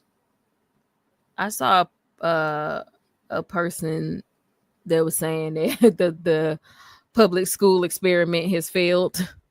And it just kind of made me think of like the social media experiment has failed. Yeah. Like, this stuff's not working. Bad. Something's wrong. How many things are wrong? It's a problem. Yeah, once you start chasing them, it's obviously no longer self-defense because they're fleeing. But I'm also speaking, like, for me, Like beyond self-defense, I think there needs to be something, man, where you be able to send a message. Like I would have a warning shot, maybe. I probably wouldn't have shot nobody in the back. Yeah. I don't like that. But there's got to be something, man, because this is crazy out here. I'm seeing way too much. Like with the doorbell cam, it's not like even the news anymore. It's like not the news report. You're seeing people self-report. Like, hey, this was happening in my crib, in the little neighborhood apps and all that stuff. So it's the person's doorbell camera, the person who lived at the house, who shot the person. See, there's two separate things happening. There are the perpetrators who are self-recording and posting stuff to social media of them doing this action, right? And then there are the people who are being door knocked, kicked, or whatever. They're having their Ring doorbell cameras, and they're sending recordings too. So you're getting recordings from both sides. Now, of the shooting, there was only a doorbell of the dude the little boy kicking the door, drop kicking it. There was no. I didn't see a video of him of the pursuit or the shooting.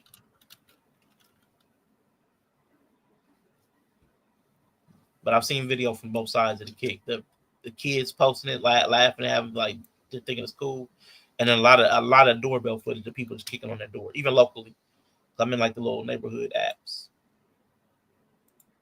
I mean, that puts a little more responsibility of the situation on the people who live at the house. Because if you got footage of what happened, then you seeing it happening in real time. So shooting somebody through the door, or deciding that you're gonna chase them down the street once they was gone. You know what I'm saying? But yeah, I if hear it happened, like if you were watching the footage, but if you just heard a bang at your door and then got up with the gun, I don't know exactly how the steps played out in this situation, other than the kid kicked and the kid got chased down and shot. I don't even know how far he got when he got shot. I know it wasn't a full block, but somewhere on the sidewalk, I remember they said the kid ran about another block before he collapsed. But there's a lot going into that. Like but I'm with you. If I saw like somebody kicked the door, and then I looked at my footage, saw they were kids, and then I got my gun and went after them, first degree murder. Like premeditated. I sat there, I saw they were kids, and then I took a gun and went looking for them. That's different. But if it's like as soon as it happened, I'm out the door and I'm looking and I'm aiming, I'm just anything moving, I'm shooting. I don't know, it's reckless, but I'm just saying there's got to be some kind of social conversation about this because people's kids are out of control. I said it's like locally out here, like 2:30, 3:30 in the morning, they're kicking on doors. Like that's crazy. I don't know. The Bassett's. Yeah, we need AR on that one. These bastards. He said, "Just you don't want a house? Yeah, I don't want a house either. I do not want to own a house. Shit like this." And these single moms. The shooter white and the kid black. Yep. Shooter was white and the kid was black. Did you say these single moms? Yeah, I was doing the AR. Oh, it's their fault. These bastards and these single moms got these bastards. I wish I'm gonna have to go get some clips. I'll have to go pull a couple clips from a couple times. It's definitely not. It's their fault. These bastards. Dang. Woo. Okay. But yeah, man. So I hear what y'all saying though. Oh Lord. What is this down here at the bottom? Oh, was this the news? Yeah, now this was because you had said something about the way because things are changing and like kids are changing, people are changing. So I did want to get y'all's feedback on this too. Bree saw it already, but y'all in the chat saw it. I said that's sorry. Yella got me. I know Yella got me annoyed about the way I pronounce things. Are smartphones changing our personalities, ruining our brains? A new study out of the University of Southern California suggests yes. Let me show you over at the wall. All right, take a look at these graphs that were published in the Financial Times. The dark blue line focuses on people over the age of 60. The light blue is people between the age of 40 and 59. But the group. Okay, so boomers are dark blue. Gen X is the light blue. And everybody else is the red. From 16 to 39.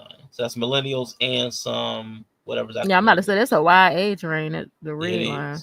They just did everybody else from USC. Yeah. Group we're focused on is the red lines.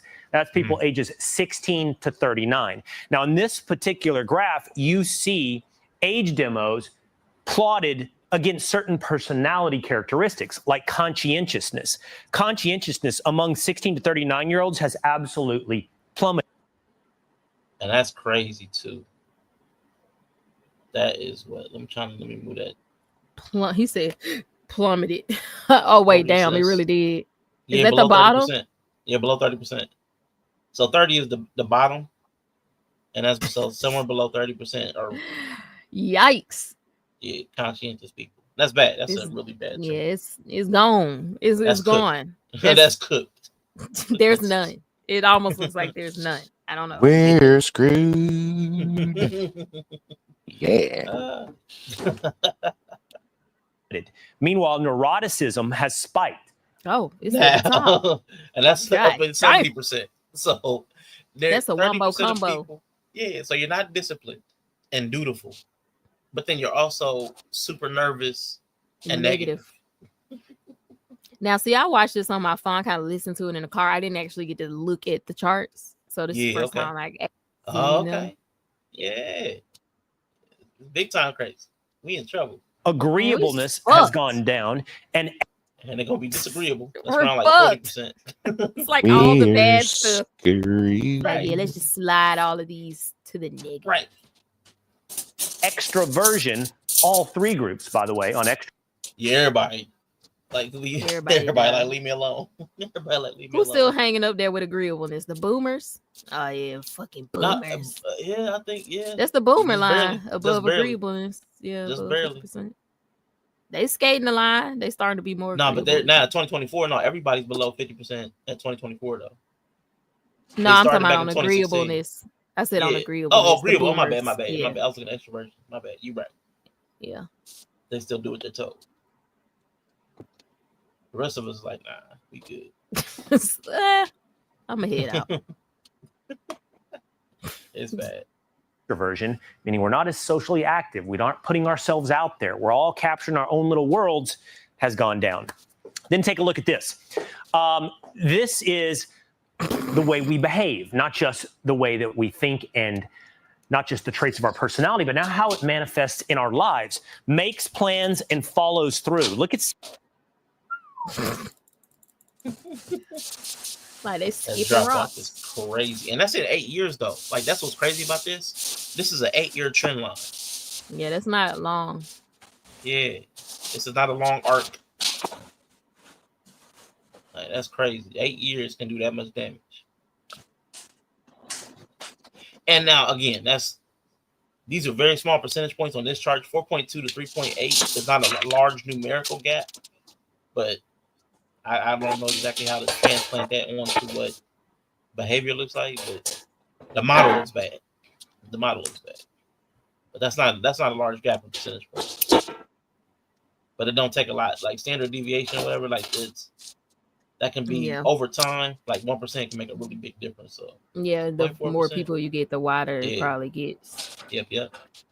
16 to 39-year-olds, inability to make plans and follow through. Persevere on a task until it's finished. Again, now listen, I'm done on that one. I've been talking about resiliency. I'm like, people don't have resiliency at all. It's like zero. It'd be like the most mundane stuff people can't even be resilient for. I'm like, you're definitely not getting them to be resilient for stuff that matters. Man, listen. People ain't even resilient enough to sit in the drive-through line if it's too long. Man. And they hungry. Not that hungry though. I'm hungry enough like this. You definitely not getting them to do the hardest stuff in life. Right.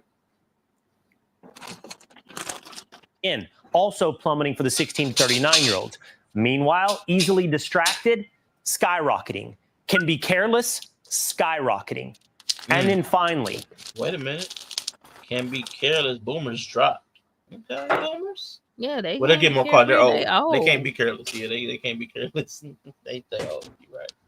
They walk too fast. They might break it. Man, you ain't never lied. They probably ain't sleeping on no pillows either. Got them sleep. This is the behaviors of that very same cohort and how they interact with others. Outgoing, as I mentioned, like extroversion, plummeting. Helpful to others, down. Trusting, way down. No, yeah, the young folks, them young folks. Ain't nobody helpful. People at my age, these motherfuckers ain't helpful. Trust me to do what I need to do on the game. You know, folks drag them all like.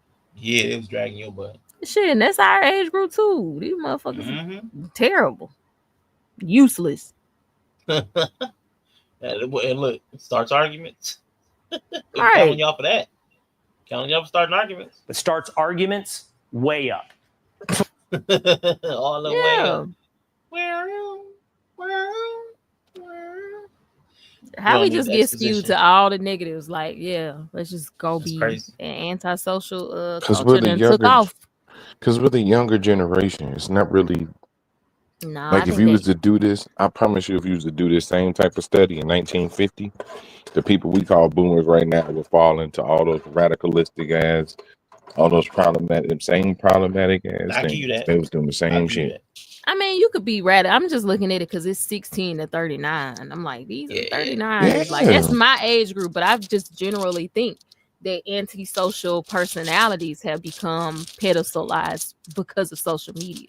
That is true. And like I saw somebody on Gen Z talking about that, like how as a millennial who's been on the internet since the internet, like you start dial up chat rooms, ASL, you know, all that stuff.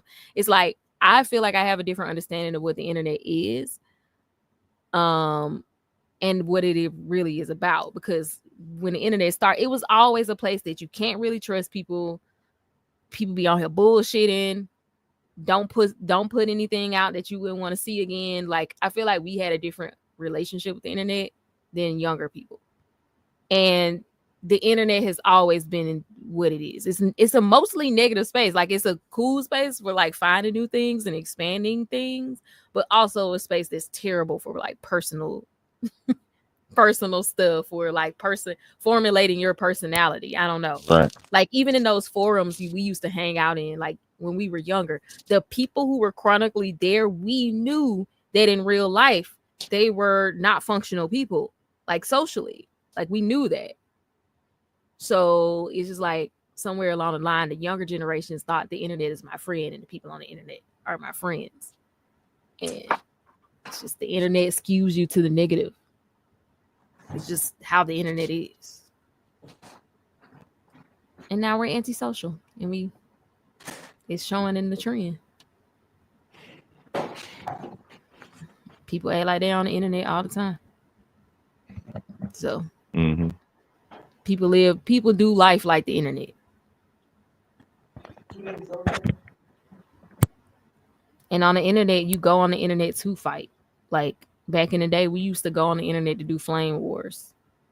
Is what they used to call it. Flame war. Yeah. On a forum. You go in a forum, start an argument, you argue all day in that forum. You just you watching the post to argue.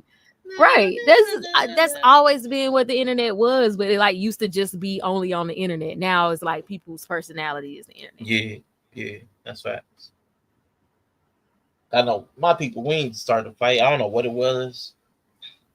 I agree with both of y'all. Yella is right. I do think that same plottage, like the way the trend lines go down, would be the same with every generation. I just think they would be higher up. Like the Overton window would shift. So like instead of being down to 30%, it might be like down to 40 or 50 or 60. It might, so from conscientiousness, it might have been from 90 for the boom, like for the silent generation. And then down to like my group, it would have been down like 50 back in. So my expectation would be that it would be the opposite of whatever the boomers do. Like if I think across like how young and old people relate, I don't necessarily think it had to be skewed all to the negative. I just think like if the boomers were more skewed to the negative, we would go the opposite way. That was what I would think would happen. If you're talking about how generations always clash, the younger people always do the opposite or go their own way. Right. So like if boomers were negative, we would skew the other way. That's what I would expect more. And that's probably what happened. That would, like, if you want to look at a time in history for that, it'll probably be like in the 60s when the adults were more negative about the world. And that's when you end up with like the hippies and shit like that. Right. Make love, not war, man. So for us to skew all negative, though, like we're just skewing to all the negatives. Like there's not one category in which we're going towards the more positive direction, and I think that's probably scary. Yeah, there's really no scary. Antithetical worldview. No. Everybody's kind of shifted in the same direction. We're all rolling in the same direction, and it looks like the wrong direction. Yeah, and it's just everybody's just more negative now. Yeah, so we're all pushing to the cliff. That's gonna be crazy. Damn, that's tough. It is. So I can't find the one video, Bree, but I do have this one lady talking about it. I'm gonna pull this lady up. So I wanted to switch over to this, and I want to ask her a question based off this. Girl's video, and she was like, "If I don't feel like." Volume is always so low on TikTok. Girl's video, and she was like, "If I don't feel like saying hey, I won't say hey. Like if I see you on a random Tuesday and I look at you and walk right past you, like it's." My bad. I forgot to be listening to everything super fast. Give me a second. No, that's on one. I was gonna say I thought she was. Did she talk that fast? Oh, okay. She might have the person that stitched it might have sped it up. So somebody stitched this. So girl's video, and she was like, "If I don't feel like saying hey, I won't say hey. Like if I see you on a random Tuesday and I look at you and walk right past you, like it's no hate, it's no animosity. I just don't feel like it. Like I'm just not going to do it. I'm not going to say it." And somebody in the comments was like, "So you have autism?" Y'all don't know what these words mean, and you sound black. Not. But real quick, I don't even really care what he's saying right now. What I wanted to ask y'all, because this actually happened to somebody in my life, and it caused it was almost a fist fight, but I kind of stepped in and stopped the fist fight. Do you have to speak to people every time you see them? Do you feel like that social norm or that behavior needs to be upheld? Because like this is under the context of like it's somebody you're familiar with, an associate, a friend, but like you see them in the store, you might choose not to even speak to them. Because to me, that's unacceptable. Like I see you, if I see you with Bree or somebody, I'm like, I don't feel like speaking today. That's weird. Now I think you owe it to people.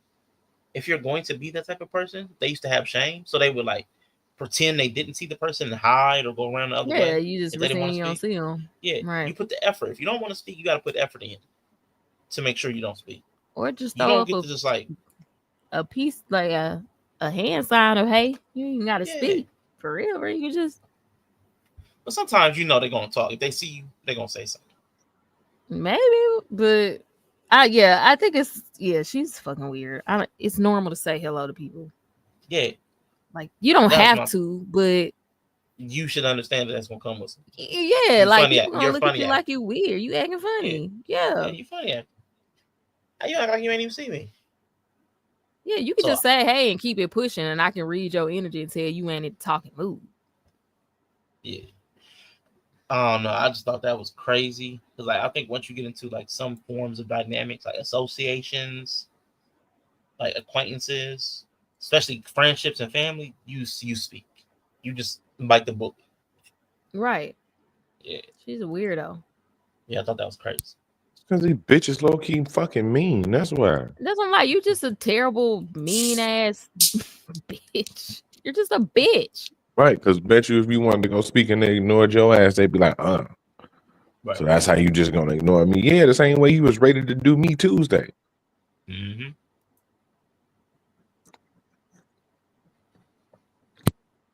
So where's y'all's line though? What's the line of obligation?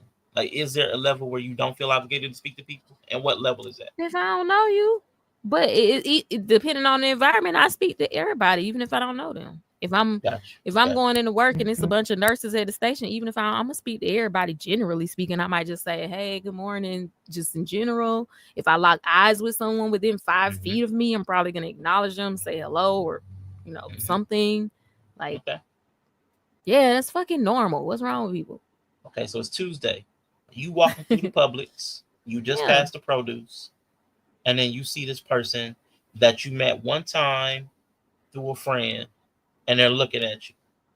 If they looking at me like they know me, I will lock eyes with them because typically what really happens is if they feel like they seen you somewhere and you lock eyes and they intend to figure it out, they may say, "Don't I know you from somewhere?" Like the conversation will happen.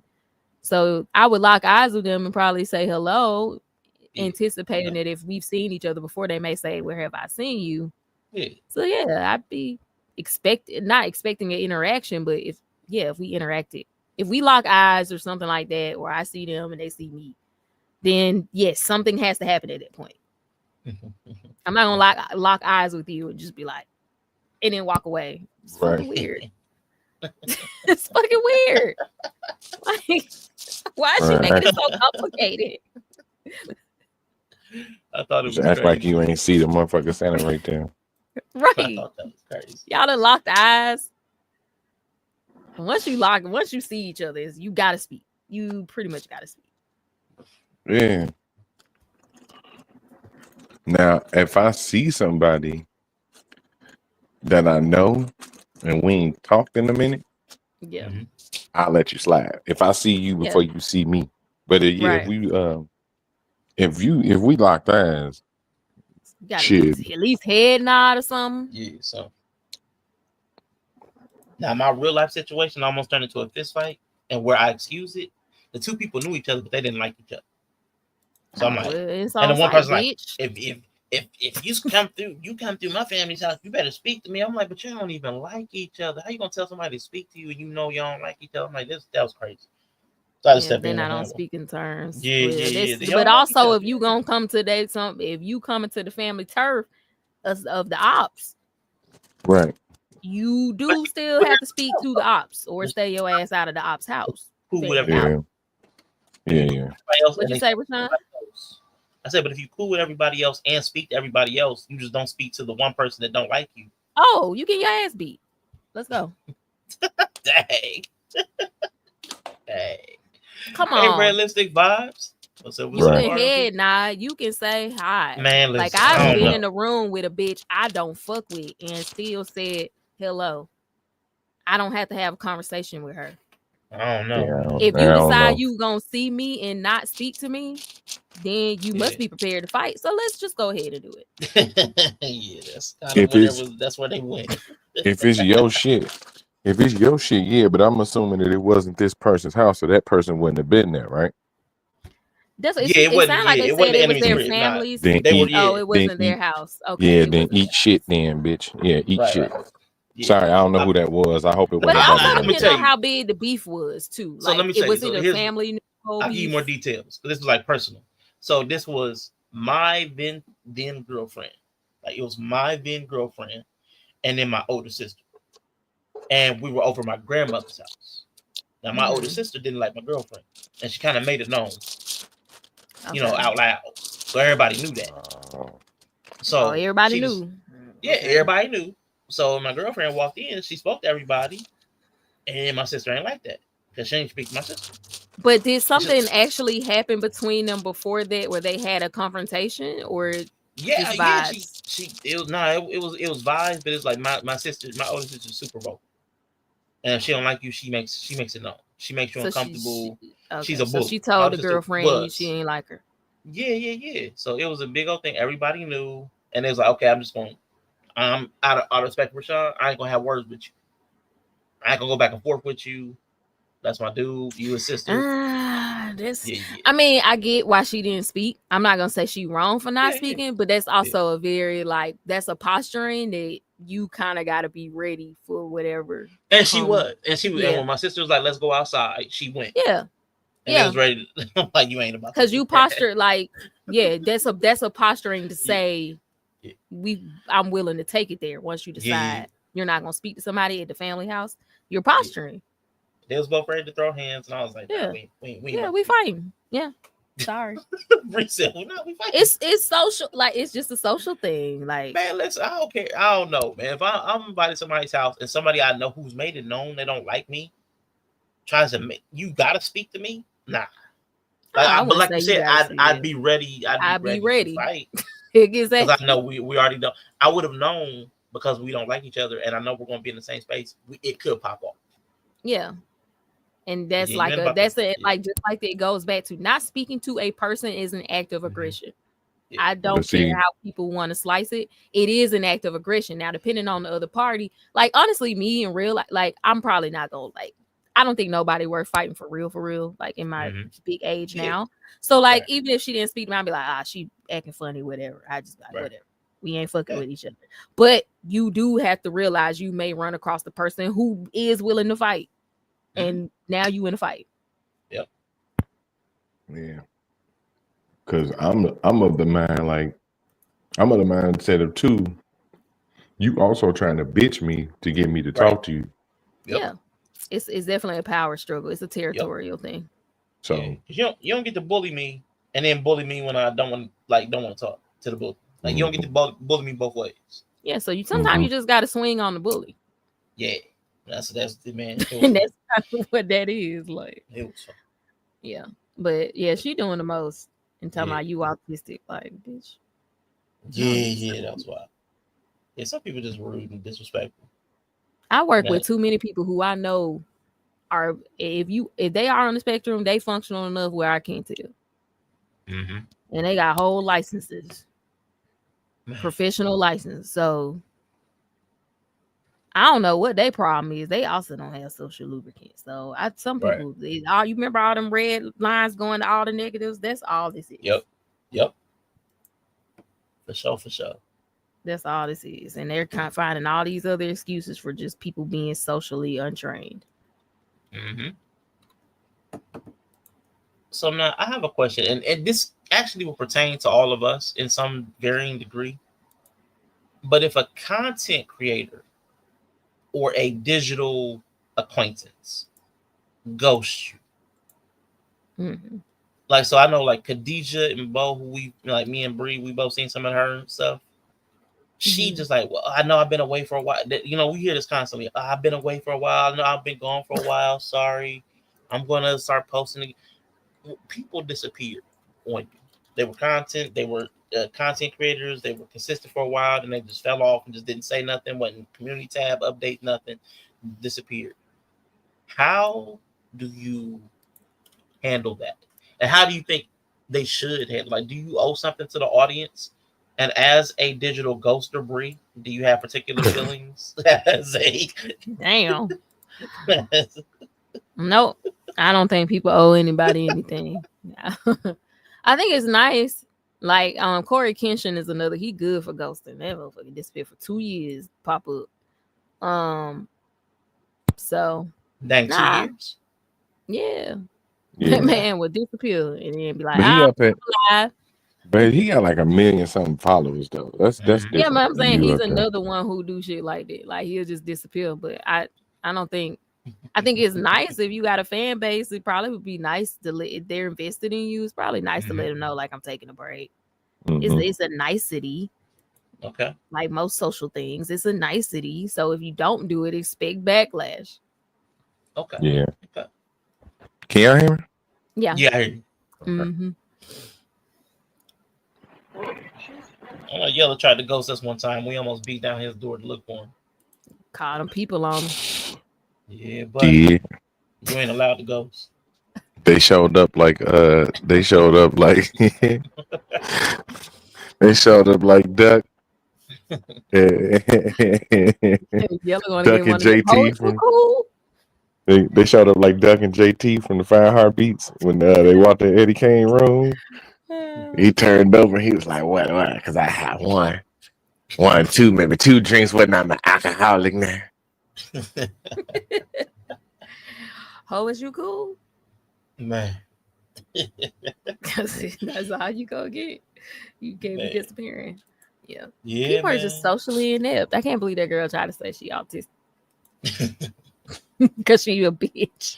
Hey, but that's also the excuse for everything. Everybody puts everything on autism. Not everything's autism. There are actual mental illnesses and personality disorders.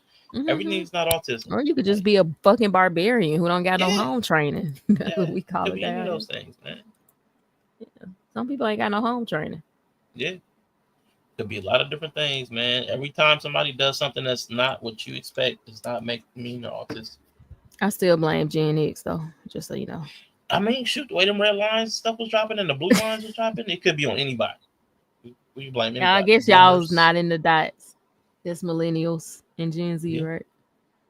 Yeah. Damn. We were the light blue. Okay. Well, I mean, y'all still dropping with us. We were dropping. We were just in between. Not as bad as Yeah, y'all. they still got the Delulu. They are older brothers and sisters, so they still got the Delulu that our mom and daddy tried to put on them. Yeah, they got it more. See, we seen it. We was like, nigga, this you feels fell like for a that? scam, right? Right. We looking at our older siblings like, nigga, you fell for that? Yeah. Y'all saw us come out with $150,000 of school debt, and y'all like, no. Because it just sounds like a scam. I don't know. It's just like when I was told about the 40-hour work week for 40 years, I was like, this sounds like a scam. Wait. She said, hey. Hello. I had to go to work 5 days a week, 40 hours for 40 years, and then I get what? Retirement? Rest. And then you we bought it for a little bit, but by the time we got to be teenagers, it was time for the retirement to kick in for some people, and they never retired. Yeah, so we was kind of like they kept raising the retirement age. Yep. Right. I was like, this sounds like a scam. Gosh. So yeah, I'm gonna pass. So now we quit jobs. Yeah. And that became the thing because you made more money by switching jobs than by earning your annual salary, like the annual increases. Yeah. Like they incentivize people to leave. Yeah. So now they're saying it's like they're shaming it again, like job hopping. Yeah. Like if you haven't stayed at a job more than a year or something now. Yeah. Pay me to stay. It used to just be 6 months. But now they should though, right? Because like any great thing, people abuse it and start doing like dumb shit with it. That's why I bring up people going to school, a certain demographic of people go to school for something, do that job for 10 years, and then leave it and want to open a boutique or a lash business.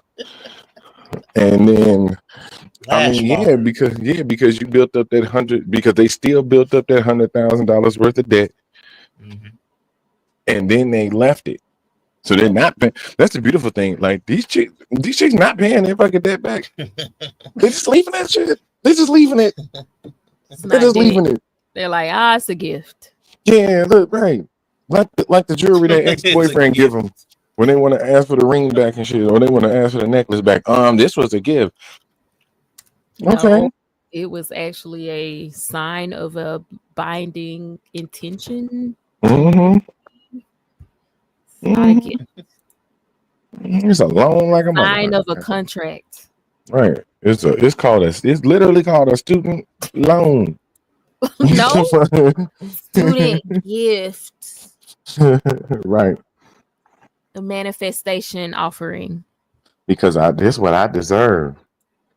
Dang, your kids have to pay that bill? Why you always got smoke for the women? Leave us alone. I mean, I got smoke for black folk too. I smoke for all black folk. I smoke for men too. But you are right. They just don't pay this shit back. That's like I saw a video of a girl who was like, I got fired from my job. So she goes in and I just made this video to encourage anybody who's down on their luck not to give up, right? So it's like, okay, a lot of people getting laid off. So I'm like, okay, let's hear the story how she got laid off. This bitch got in trouble for using bereavement for not immediate family members. It's the job policy. Can't use bereavement for immediate family members. So the first time she did it, it was like, oh, okay, she used it anyway. They was like, yeah, we're going to investigate this, show us the paperwork to prove it's immediate family member. She ain't have damn paperwork. So she was under investigation. They was like, okay, this bitch do it again. This time it was a cousin, and I know the policy, and then got fired. And coming on YouTube acting like she got laid off. I'm trying to encourage anybody. No, you just literally broke the policy twice, and they investigated your ass the first time, and you did it again. What you thought they weren't gonna investigate you? Goofball. Just dumb. That's the kind of shit we deal with now. So we're cooked.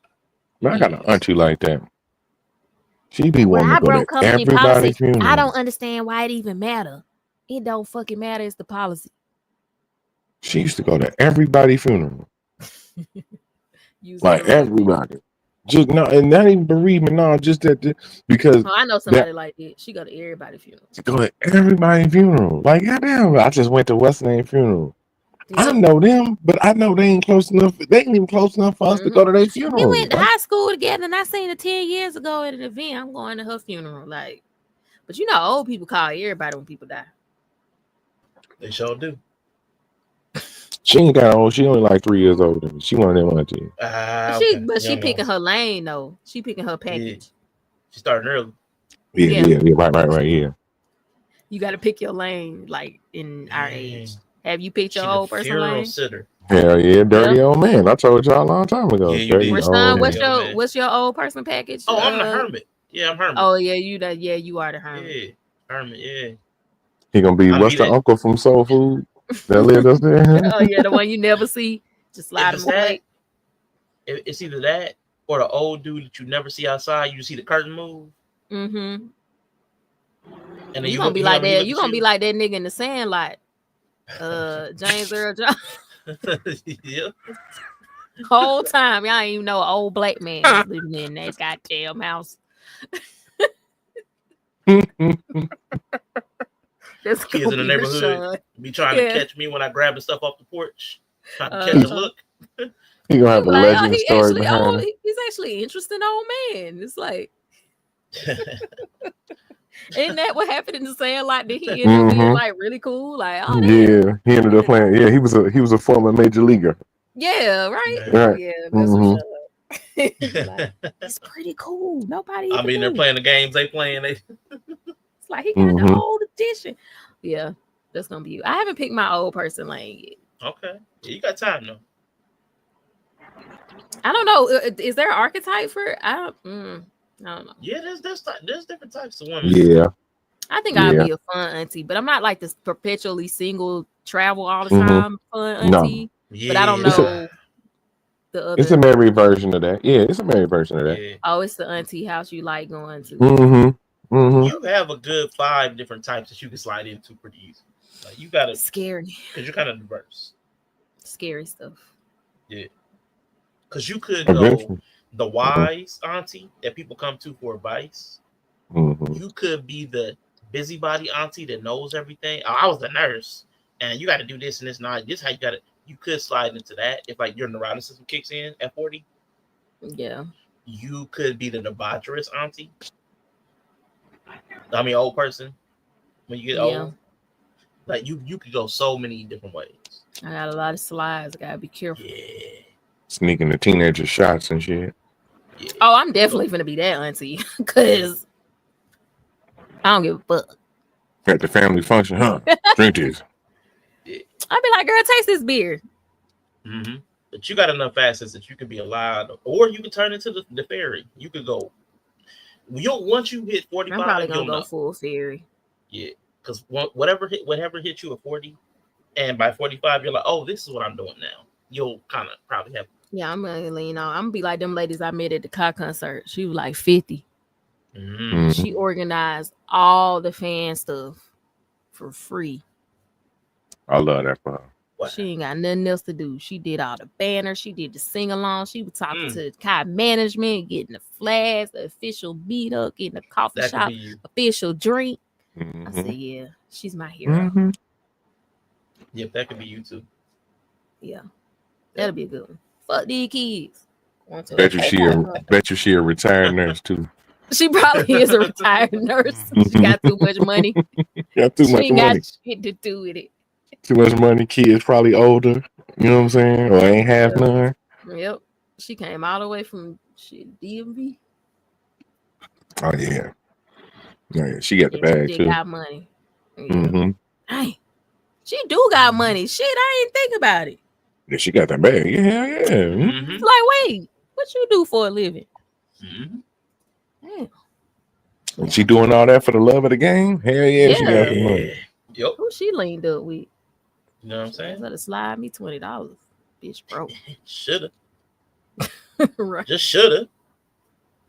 That's what you gotta do. You gotta get in. You gotta get in with them and have them. You gotta find you a teacher mentor. You gotta find you She had to a come all the way down here because they ain't had nobody to do it for them. you gotta be an apprentice. You gotta train me up in the ways of K-pop fandom. Right, you gotta be an underling. What's It's fun. She had an underling with her too.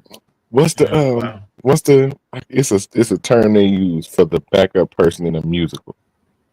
The understudy? The understudy, yeah, that's what it was. Yeah, understudy. Yeah, I want to be an understudy. Mm-hmm. Oh yeah. I'm scared of what I see down here now. I need to get a snack. You've seen it. This is the trigger Yella. I just want to see. Oh Lord, I'll be right back. That's why. Let's go.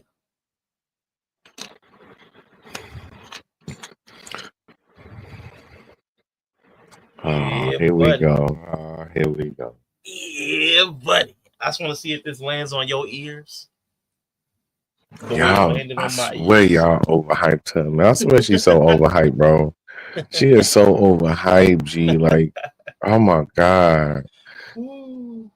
Not even, bro. Not even. Bro. She is so overhyped. Hell of a bone, hell of fire bone structure, but bro, she is not pretty. I don't like the look that she has going right here, but she is pretty.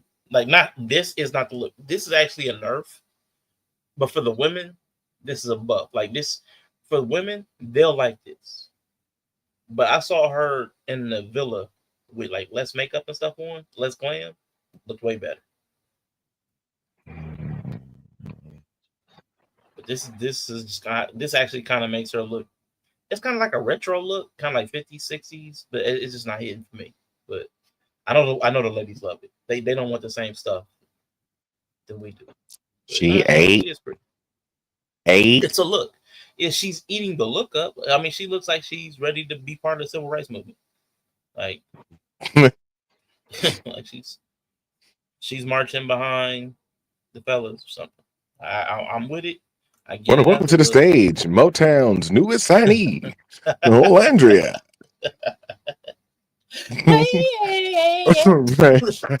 With our new hit, Nick Loves Me So. My man.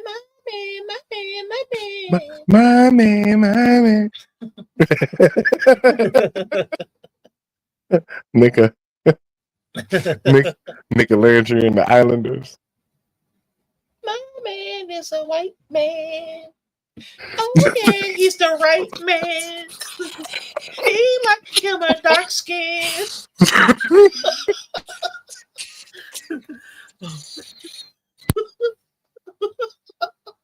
Oh shoot. I hate you. I hate you so much. Oh my God, I fucking hate you. I hate you, dog. I mean, but that's how it went, man. That's what I'm saying. But that is actually why I have this clip. Because I listened to this entire interview because I wanted to get context for this clip. And I promise you, the rest of the interview, it's an immaculate interview. It humanized Nick and Olandria wonderfully. But there's this one section. I'm so thankful that they pulled it out because this section encapsulated everything that you had been saying about this dynamic and the reaction to them. Not them themselves, but the reaction. So let me go ahead and play this for you. Let me make sure the audio. There it is. Like a lot of people feel so seen within our story. Like I don't know, a lot of our supporters are like huge book readers and they love rom-com. So there's like, oh my gosh, it's just so beautiful to see it happen in real time because it wasn't scripted. It was all natural. So to see it naturally happen in that way, I don't know, we just captivated the audience in that sense. So I truly feel like the first day I kissed Nick and then he kissed me back the second day. It's like this cat and mouse game. And then they see him yearning. Like you don't really see men yearning for women in this day and age. And then with him being a fair-skinned male and I'm a dark-skinned female, but seeing me being loved out loud resonated with a lot of people in my community. It's like, oh, this is beautiful. Like dark-skinned Black woman being yearned for and loved out loud by someone that looks like Nick. It's like, this is beautiful. Like someone that looks like Nick, you mean white? Oh my God, go to hell. I hope she catch a STD off the toilet in the next hotel they go sleep in. Jesus Christ. I hate her, bro. I knew I hated her for a fucking reason. Talking about this is organic, it ain't scripted, bitch. They literally had a scene which you pull up in a truck, tell him to come in and go read a letter given to you by the fucking production company telling you that you can go, but that's scripted. They didn't let you go off the show like typically they normally do. Cause Bree, am I right or wrong? That wasn't normal, was it? Nah, what? Them keeping them and telling them they can couple up and go back to the villa. What happened now? Yes, what you eating? Squirrel cheeks? What you eating? Let's go. My bad. What happened? Let's go. Let's go. She like,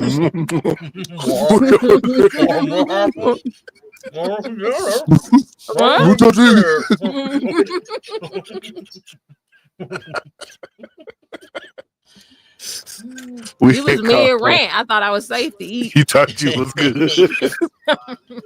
You were ranting. I caught you at the 3 cut. I got a little time. Nah, but I was saying, but I heard you mention the whole segment with them keeping them on the show after they got voted off from Casa. Yeah. Right. Well, it's because typically they did Casa different. They did Casa different this year. Right. But if you got voted off the show, typically you was gone. Well, typically nobody ever got voted off Casa, period. Right. But I'm so talking they about changed it. Yeah, in any capacity though. Yeah, in any capacity. Like for any reason, if there was a vote and you got voted off the show, or if you didn't get picked, or if you was like they didn't bring you back. Typically in the main, if you get voted out the main villa, you go home. Mm-hmm. But they changed Casa this year and made people pair up in Casa, and so somebody did not get paired up, which was Nick and Alandria. So instead of kicking them off the island, they just sent them back to the house, but they had to couple up. Right. So the twist was because of the Casa change. Right. So it wasn't like they just wanted to keep them. It was just because it's not really fair to send somebody home because they don't pair up in Casa. So why didn't they send them back single? Yeah, I don't know. That was just the new twist. That y'all either go home or y'all pair up. Okay, so it was a twist on twist on twist. It was a twist because Casa was different, and it's not really cool to send people home from Casa when they already got people they linked up with in the house too. Okay. So it wouldn't be kind of fair to be like, oh, none of these random people picked you, so now you got to go home when you might have somebody at the house you kicking it with. So I think it was more that than anything. I don't think it was just like. Okay. I still think it's some fake ass bullshit. Fuck her talking about some. It's fair skinned man liking dark skinned women, and a lot of people relate with that with our community. And the only reason they relate to it because it's anti-black male.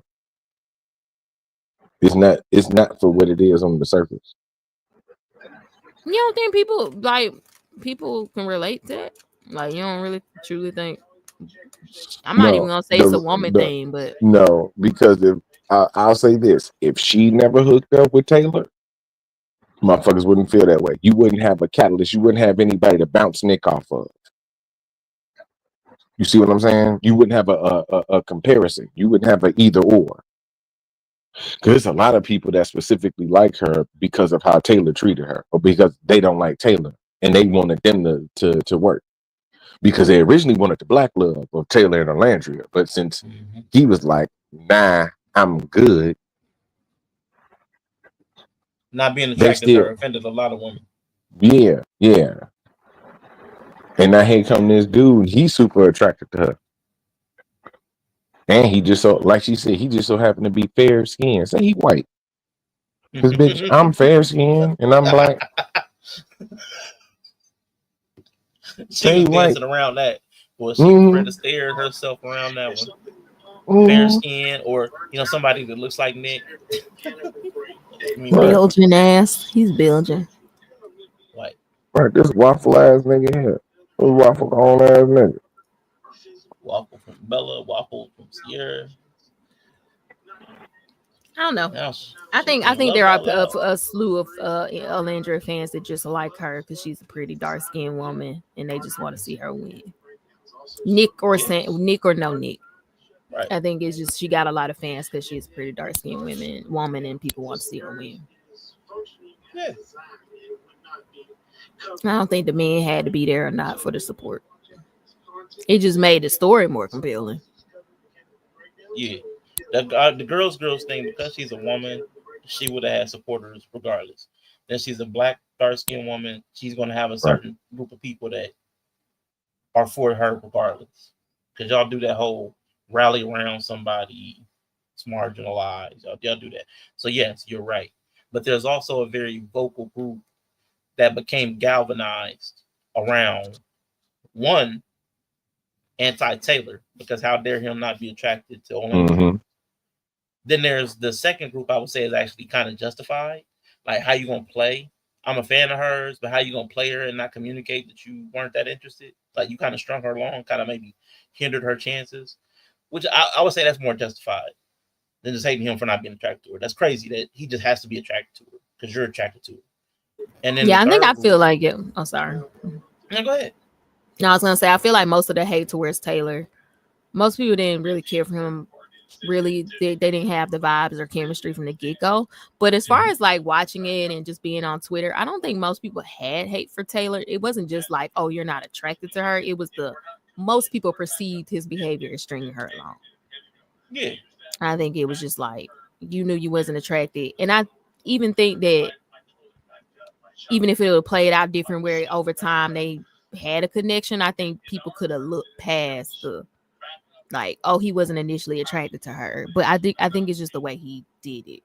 I think that's really what turned a lot of people against him. I don't think people were instantly against him as soon as he said he wasn't attracted to her. I heard very vocal people that had a very, very strong reaction to that. Oh, I heard people say, like, how can she not be your type? I definitely heard people say that. Like, what? He's not attracted to her? She's so pretty. Like, I definitely heard that. That's where the whole colorism thing. Because, of course, he would pick Clark.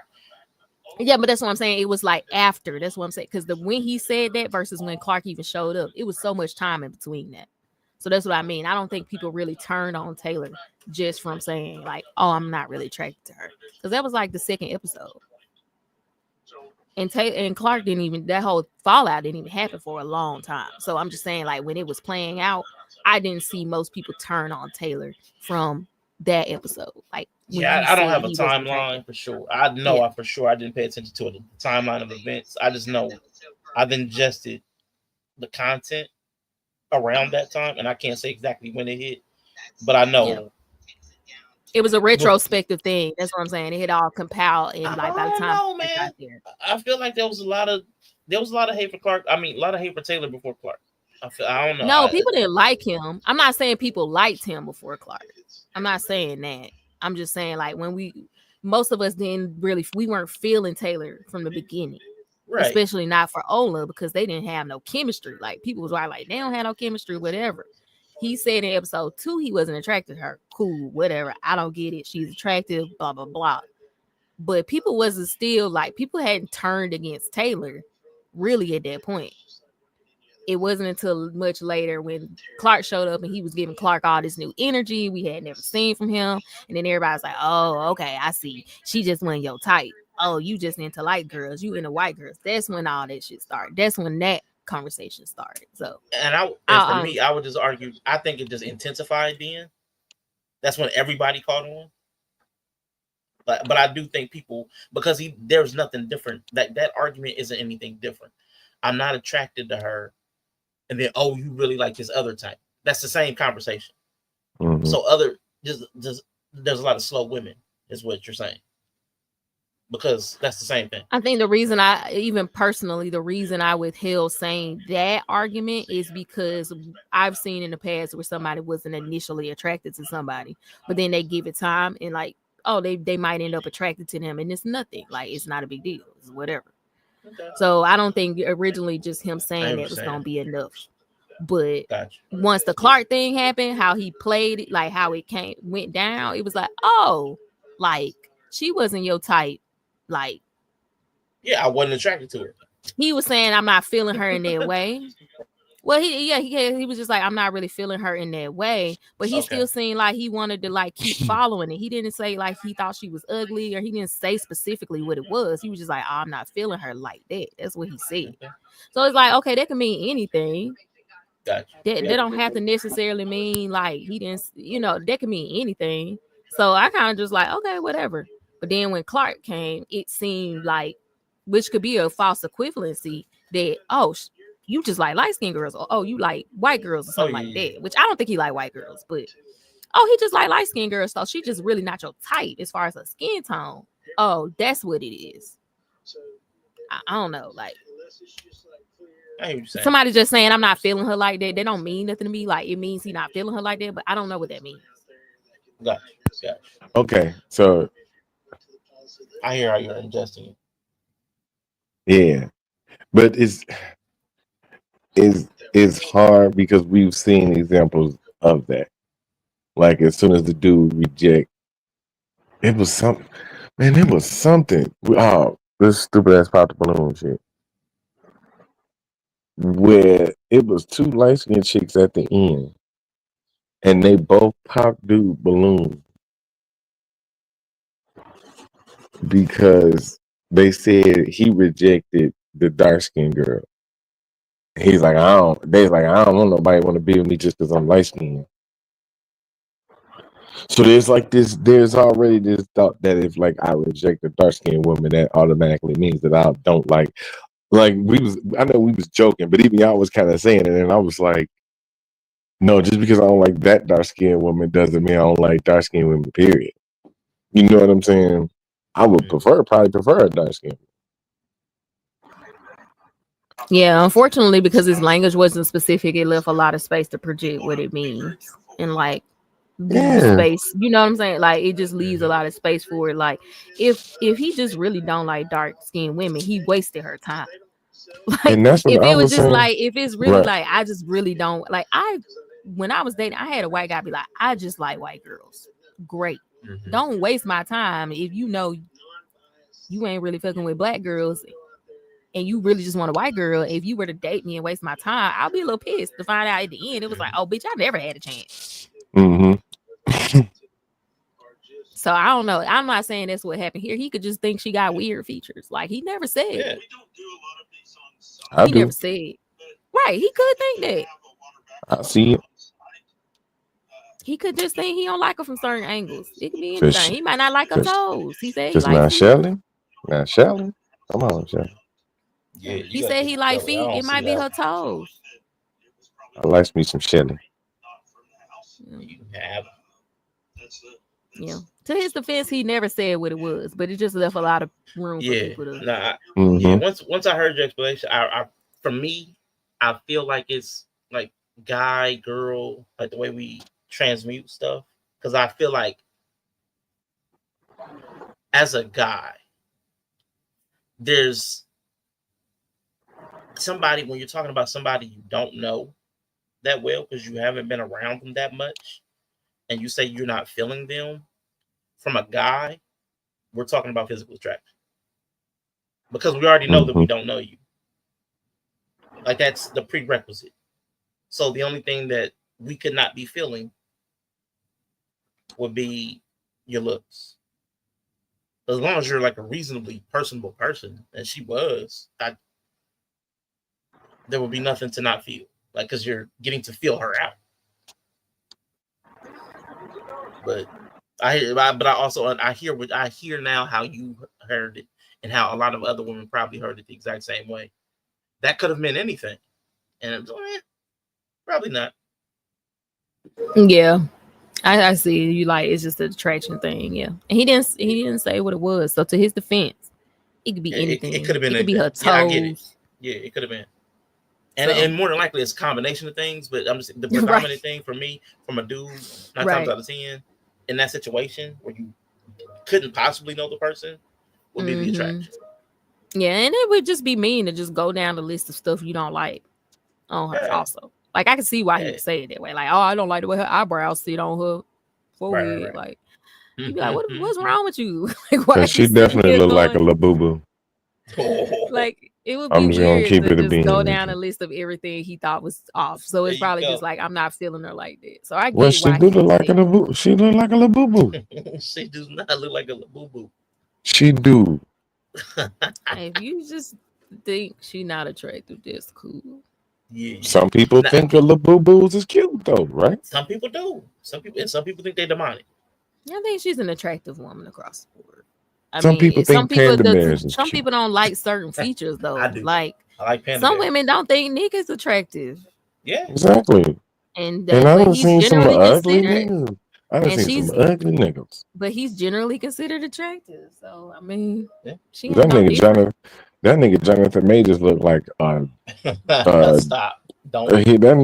looked like Don't. what's the name of the pictures they draw for you at the circus and shit? Oh my god, Jesus Christ. The caricatures and shit. Yeah, that nigga looked like a caricature of himself.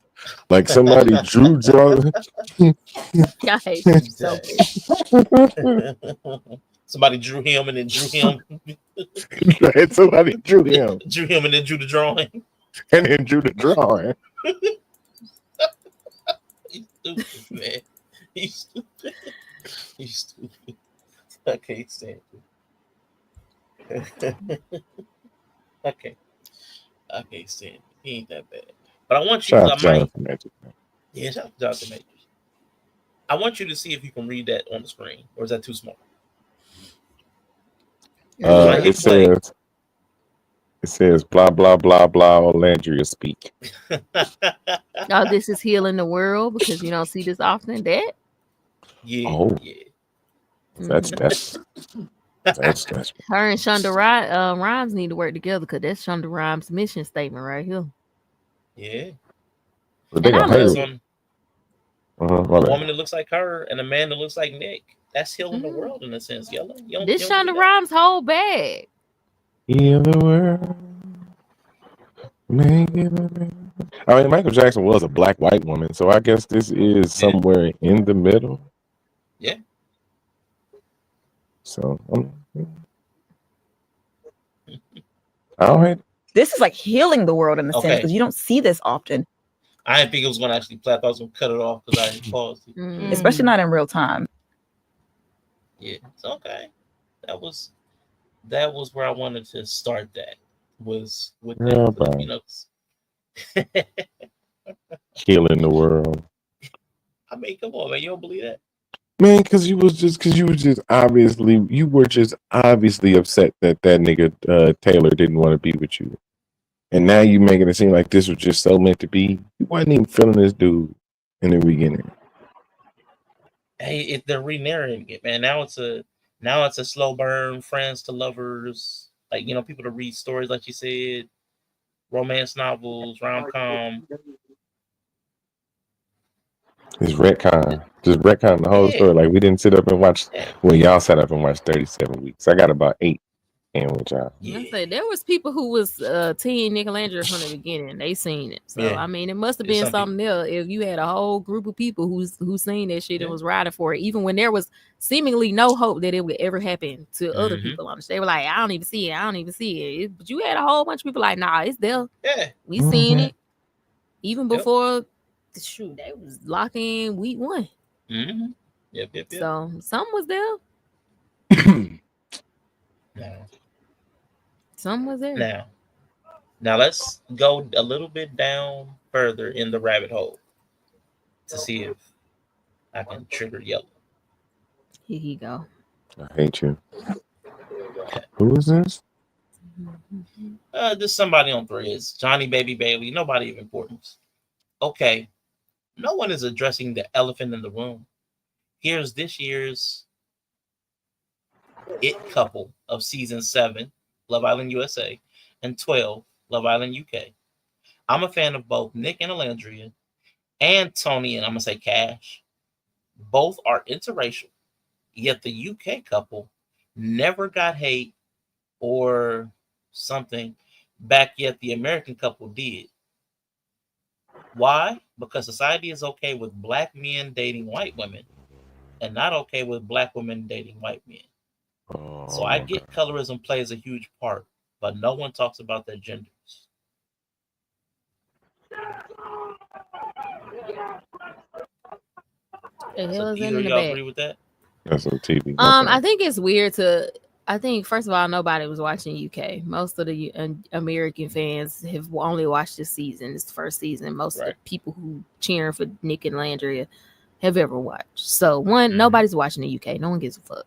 That's why, because this is an American thing, racial, like all this conversation, colorism, race, like this is a very American thing. Not to say it doesn't exist in other places, but in the way that it exists here, this is very American. And this is the American couple, and Americans weren't watching fucking UK. No one gives a fuck. And that doesn't even like a black American. What is he, African? Some Caribbean? He could be anything. He doesn't count to me. So the point is, he's a Haitian brother. He don't even count. Okay. And she don't look like a white woman to me. Okay. I'm taking back white and black for American only. So all them other people, I don't know what she is, but she's not white, and I don't know what he is, but he not black. Okay. I can respect. That's why I don't give a fuck about them. They look like they're going to the FIFA World Cup. It for some reason you're right. It kind of does like he is for sure. I would have thought he was. If you had just showed me that picture, I would have thought that was his footballer and like a soccer player, and his wife. And that's the and that's the difference. That's why nobody cares about them. Manchester United. That's a global... Leon Cressy and his wife Marissa show up days before the World Cup starts. Right. England looking to push forward. That's why nobody cares. That's exactly why nobody cares. So we don't even know they exist. We already got a show that we watch. We already got a version we watch. Watch Love Island USA. Right. Maybe that's why that's exactly why they made this version. Because nobody's watching the UK one. Right. Because the Americans ain't. Right. And they said season 12 of UK? Right. Bro. Wait. What? What number are they on? I hear Bree Jenkins going. Bree Jenkins. Right. Okay, there's been 12. So this is the later season. I'm about to say. Okay, I'll just make it sure. Okay. So let's take Tony and Cash out of it. In America, do we jump more on black women for dating white men than we do black men for dating white women? Is that a true dynamic? Even if it's not true about these people, is that a true dynamic? Who is the we? As far as like the general public, is the general public more hostile towards black women for dating white men than they are to black men for dating white men? I will say yes. Okay. But I don't necessarily think that black people are the only perpetuators of that. I think it's because white women don't like their men being taken by black women. So there's that. Black men tend to be a little territorial over black women. Okay. So there's that. So yeah, I can definitely women, the competition and the black men. There's just more hostility towards black women when y'all date. Yeah, when they date. Yeah. Okay. You agree with that, Yella? You think that's the case? Adding that element in, yeah, I can see how that could be. Okay. Because they would probably be the only other ones. So I guess if it's between the two races involved,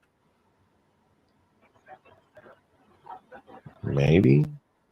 Yeah, I think most of the smoke is like white women though. Like I feel like black men may comment, but I don't feel like black men are like some black men are hostile about it. But I don't think very. Yeah.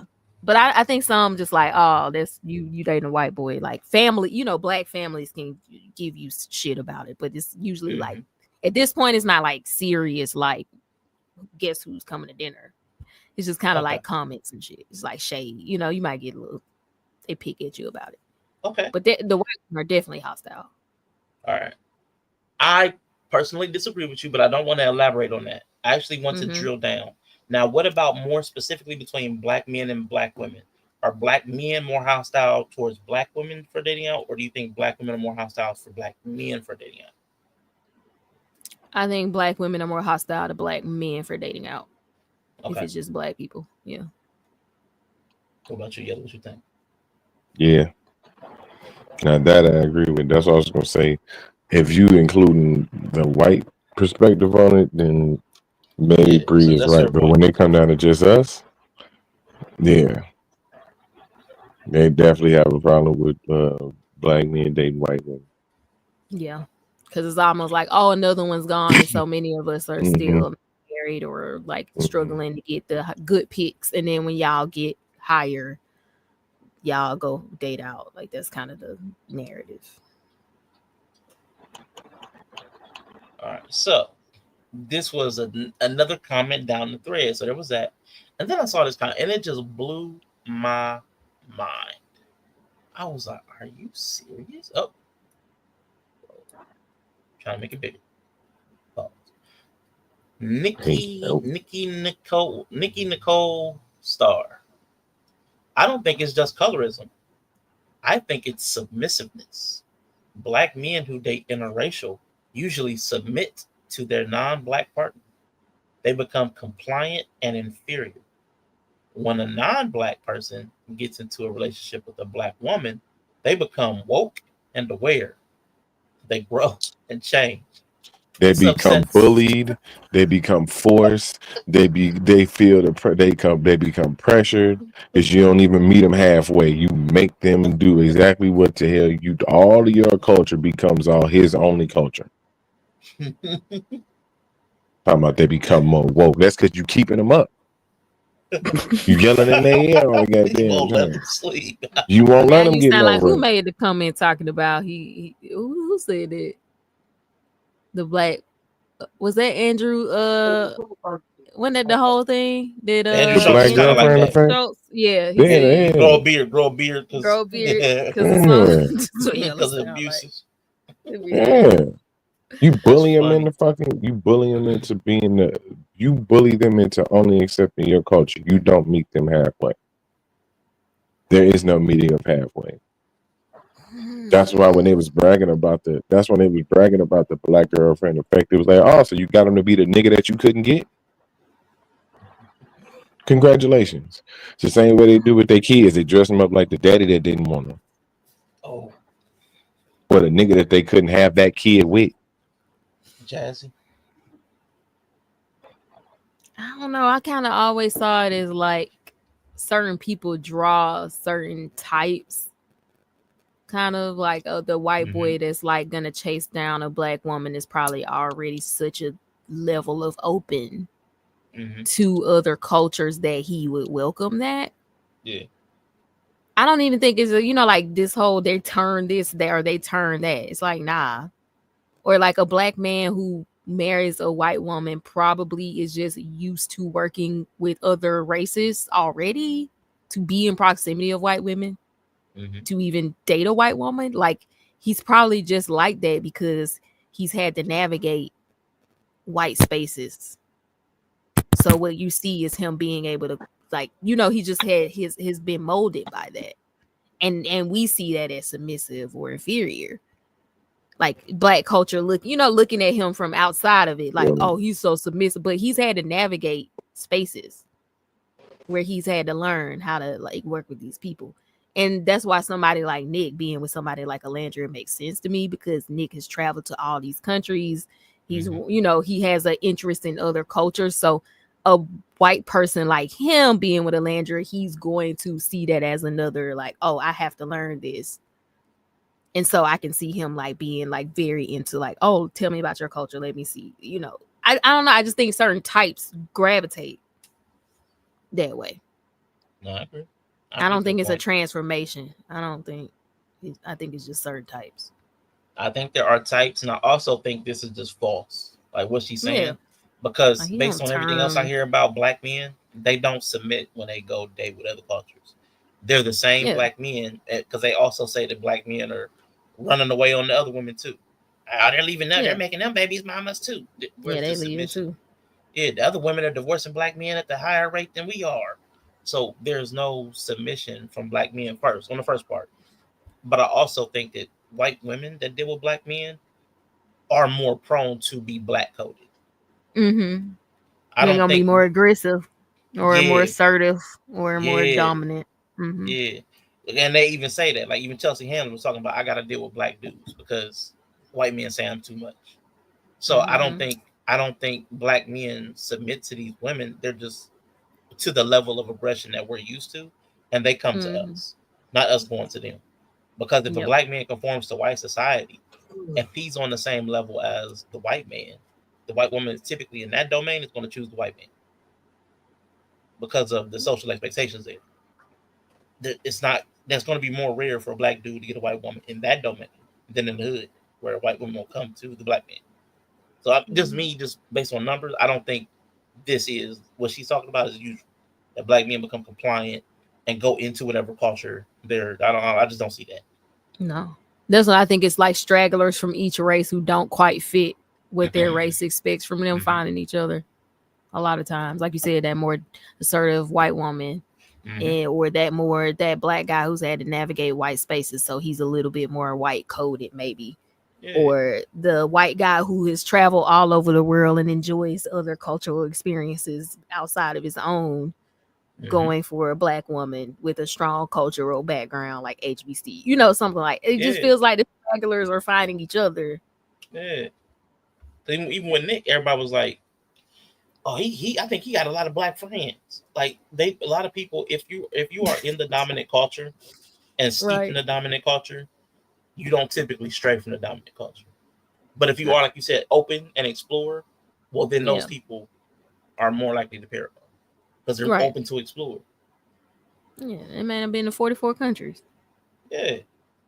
He's an open person. He trying to experience all kinds of stuff, not just his own culture. Yeah.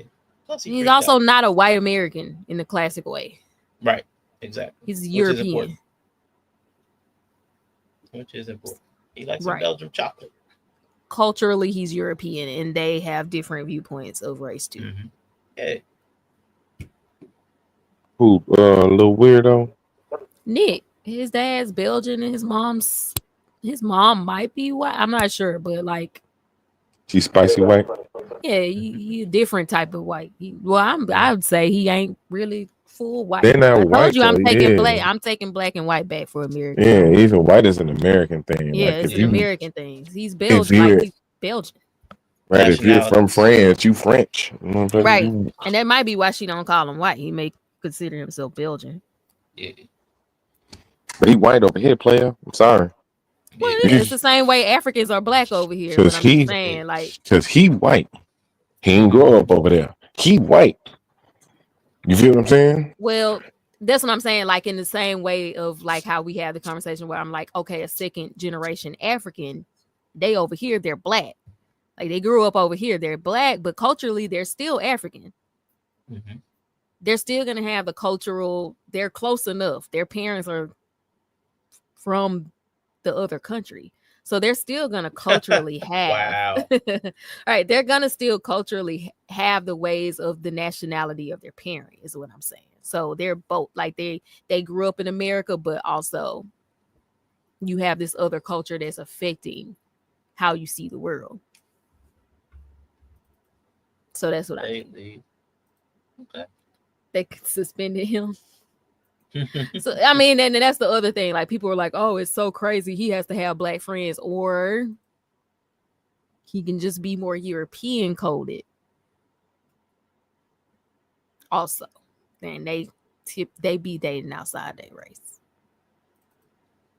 So let me get y'all's woke pro-black opinion on this last part, the last couple sentences. Black men and non-black women partnerships are widely accepted because they pose no threat to the oppressor. Those relationships are actually a benefit to the oppressor. I need my Dr. Umar translator. They benefit the how is black men? Because black men, in her thesis, black men submit to dominant culture when they date out, but black women actually pull white men out of whiteness to wokeness. Okay. The only thing I can give is women historically have been responsible for the ingraining culture into children. Mm-hmm. That's the only little bit of merit I can give that.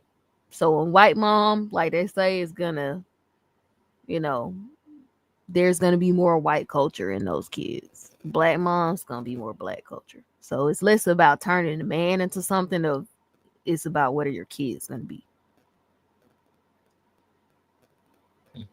The man gone. He already gone. It's about what your kids are gonna be.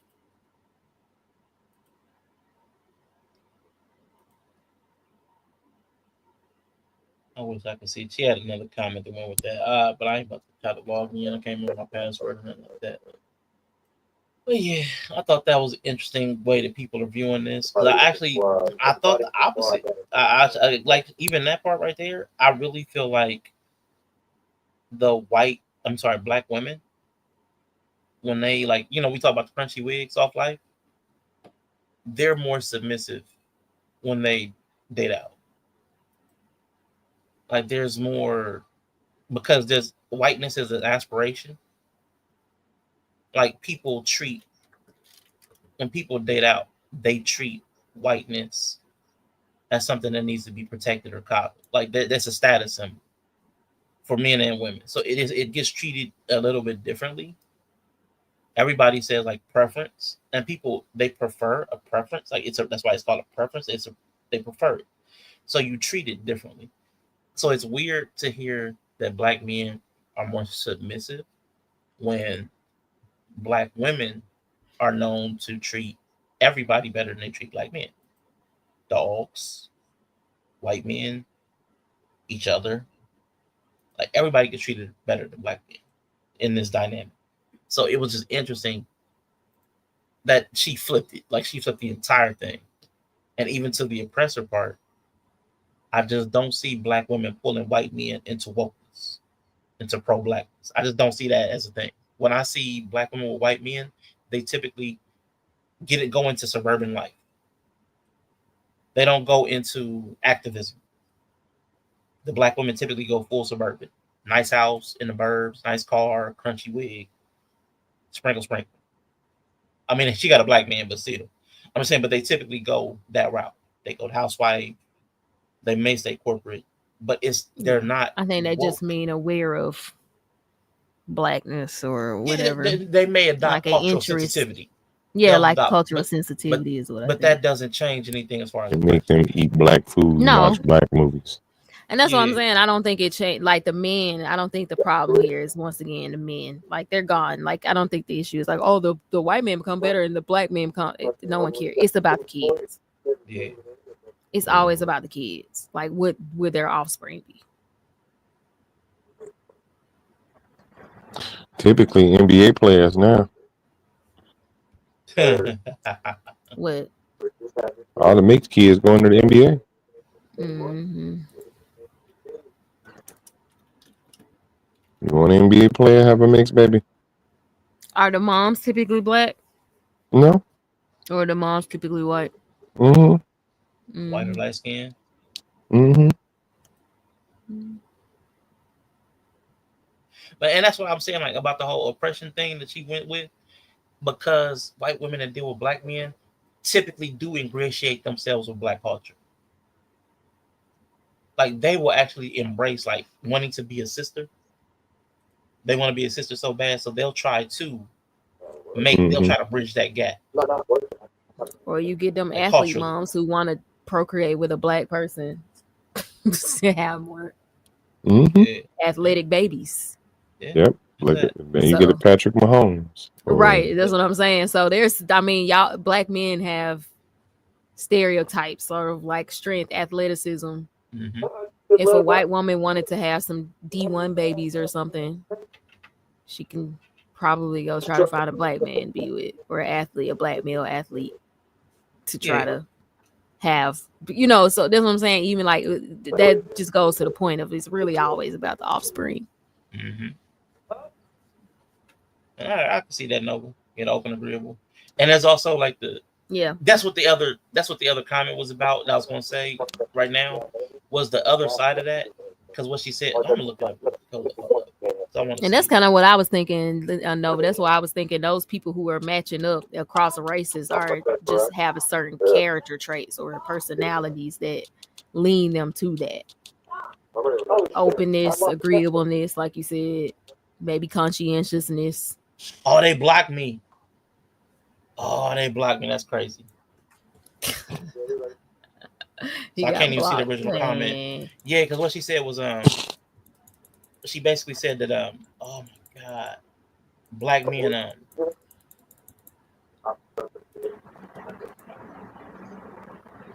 oh man, so I can't believe they blocked me. Okay, here we go. This makes so much sense. Oh, post not available. This makes so much sense. White men aren't threatened by weirdo black men who hate themselves. Was the comment. Okay, so that was there. Hold up, I saw it. Hold up. There it was. Okay. This was the Jada Pinkett. Okay. I miss it because of the big old meme. This makes so much sense. White men aren't threatened by weirdo black men who hate themselves. So if a black man dates out, he hates himself. Mm-hmm. Yeah, of course. So I'm like, so Landria hates herself, or this dynamic only applies to men? She loves herself. She putting herself first. No one hates themselves. Now look at here. Weirdo black men who hates themselves. No one hates themselves. Like, wait a minute, you just wait. She just said that. Hold on, what? Yeah, look, this is her. This makes so much sense. Like this is to the black men date out white men. It's that the response to that whole post and this whole social patriarchy. Black men are not a threat to the oppressor when they date out. Right? It's like this makes so much sense. White men aren't threatened by weirdo black men who hate themselves. So we must hate ourselves if we don't want black women. That's self-hate. Which that's a common thing. If you date out, it's self-hate. That's a very common talking point. So I'm like, so Landria hates herself? Or this dynamic only applies to men? No one hates themselves. It's ignorant people who think that because Cash and Landry fell in love with white people. Just shut up, dumbass. Right. I'm like, this is crazy, man. That's that. No, I ain't mad. I'm just saying. Right. I ain't calling you a bitch. I said you acting like a bitch. That's what all that sounds like. I ain't calling you a bitch. I just think you act like a bitch. That's the part that was tripping me out. I'm like, man, this is what y'all was talking about. They're putting so much dip on this chip, boy. For multiple root motivation, but that's a big umbrella thing. Yeah, we big white men are only afraid of 11-year-olds. Good callback. All right. So who all still together? What do you mean by together? Because some people are not declaring that they're a couple. Like Nick and Landry, they're not officially a couple. The ones who declared nobody's official. I think the only ones. Well, no, all of them are only dating each other. Only Taylor and Clark are like officially, I think, boyfriend, girlfriend. I think that's it. Shelly and Ace are still dating. But they just like Nick and Landry, like they both kind of just only dating each other. Yeah, they but they're not official. Right before they left, they closed off. Right. Because what I see, what Nick appears and Landry to me, are dating only each other, but they not. what seems to be happening is that they would rather use Nick and Landry as an example of why black men don't love black women instead of looking at Ace and Shelly. Ooh. You know what I'm saying? That's such a not great example. It don't matter if it's a great example or not. Hold on. Right, yeah, right. Because they're all terrible people. When I'm not picking or choosing through some great people, and I'm picking the worst people. These are all terrible. An example of? They're harping on Nick and Landry because he's supposed to be the example of how you supposed to treat a black woman. This is basically like, if I was to paraphrase this, their stance is, look, black men, this is how we want to be treated. This is how you should treat us, and they treat us better than you do. Loved out loud and desired. Right, I want to be loved out loud. Right. So instead of leaning on a situation where that's actually happening, or where there's two people that's trying to figure each other out, they would rather lean on the situation that's not the case. Like they're ignoring it, they're making it seem like it's not happening when it's happening right over there. Like it's happening in the same room. You feel what I'm saying? 2 times. Because if we talking about Taylor and Clark is a couple, then it's happening twice.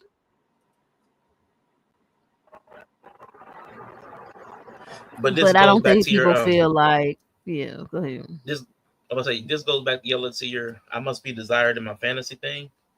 All the conditions have to be right. So they already don't like Taylor. One, because of the way he looks. They're not attracted to him. So him actually liking a black woman. I'm gonna say that. He do need to cut the braids. They're not feeling the He braids. just got they're a not feeling weird the face. physique. Some about some angles he look. She don't like the face. Yeah. Look like a lesbian, dressed like a lesbian. Everybody has something to say about it. Nobody really was feeling Taylor attractive wise. So because one, they're not attracted to him. Then the way he was towards Alandria, not really committal, that rubbed them the wrong way. So his love and validation of a black woman does not count. It's gone. Gone. Then Ace is sus. He's a little bit of a snake. Now, even though he's with the darker skinned black woman, for whatever reason, his love doesn't count either. Just probably because of character. Poor character. His character. Now they're most people are not also calling him poor character, but they're all acting like it because, like you said, they're not acknowledging him and their story as a love story. So gone. That's 2. That just leaves Olandria because the men are disqualified. And Nick's a good white man. Because now you get you a good black man on there, they ride for them. Because boy, the Love Island people don't play about Cordell. So it would have had to be him. Just bring Cordell back. But yeah, Ace and Taylor ain't it. Yeah. Even before the whole drama unfolded, people were just and generally. If Jeremiah hadn't gone for a preference of Huda, if he had gone for a black woman, it could have been him. I think it could have been him had he gone for a black woman. Yeah, the whole Huda thing with him just grenaded everything. Man. Yeah. Yeah. But Ace and Taylor were never gonna be it. I just feel like even before anything happened, it's just like you just when watching them, it's just like some of Ace is shady a little bit, something weird is happening here. I don't know what it is. He's a little weird. And Taylor, nobody was ever feeling him for real. Yeah. So to feel the love of a black woman, they actually have to it's like Bree talking about the concert line. Yeah, they want man's attention, but not the guy walking by. It's got to be the Kai, and there was no Kai guy in the villa. That's whose black love you want. You need a Kai guy, and there was no Kai guy. Yeah. No aura. Yeah, I don't know. It's just like, once again, I think they talked about it, but it is weird. Like the support and the backlash, I would say for Nick and Landry are probably even. Yeah, it's weird. It's like they're just very polarizing. Couple, I guess. So and they're racially polarized. Yeah, they're racially polarized. Some of the energy is very weird. Yeah. But I think some of the energy is backlash to the fans, not actually Nick and Landry. Like I feel like a lot of the backlash is about the Nick and Landry fans, not actually Nick and Landry as an idea or a couple. Yeah. Because they got together the same amount of time as Amaya and Brian, Pepe, Ira, like all the couples at the end had all got together at pretty much the same point. Yeah. So technically, there's no reason Nick and Alandria should be seen as any different of we just gonna see how this play out, which is usually what happens. Like, they together outside. Of course they're together now. They always are together when they leave. Let's just give it a few months and see how it goes. And if they don't stay together, that's Love Island. Like typically that is the mindset. And so for it to blow up this way, it's crazy. Or for them to be called like scammers for like playing into the show they just came out of. Like it's just weird because I just feel like part of the Love Island package. Like y'all stay a couple, y'all come out, you know, run, do the press while it's hot. As a couple, the couples who can't stand each other, go ahead and call it quits pretty quick. Mm-hmm. Some of them ride on for a while. If they still together after like a year, you like, okay, they probably for real locked in. Yeah. But typically what Nick and Alandra is doing is totally like normal and not something that need to be like, oh, they putting on, they faking, like, what? It's Love Island. Of course they're gonna do press as a couple. What are you talking about? Yeah. This is one of the things you just gotta give it time. Yeah. There's a lot of fan weirdness, and I can even admit myself, there's a lot of my feelings that are simply based on the way the fans are. Yeah, it's the fans making it all this other stuff like, oh, they're gonna get married, and see, this is like, what are y'all doing? See, but apparently not though. Like, because that interview kind of solidifies that means something to her too, though. Yeah. So it ain't just the fans, right? Like, I can see if it was just their like idea, but she all but confirmed that that's exactly what she wants this to appear to be. Well, I think she wasn't aware, like the people who became her fans because they feel like they can relate to her and they see themselves in her situation. All of that formation was happening while she was on the show and had no access to anything. So a lot of it is just her coming out and seeing like, oh, y'all really riding for me. Oh, y'all really riding for this Nick thing. Yeah. And hearing what they're saying and saying, this is what they've told me this means to them. Yeah, she's gassed up by the social media. So she's going off with everything. She's a follower, like mentally. So she's following the trend. It's unfortunate. Like she doesn't seem to have her own desire, but she's following the desires that are being put on her. Like every time she talks about it, I've listened to multiple interviews and stuff.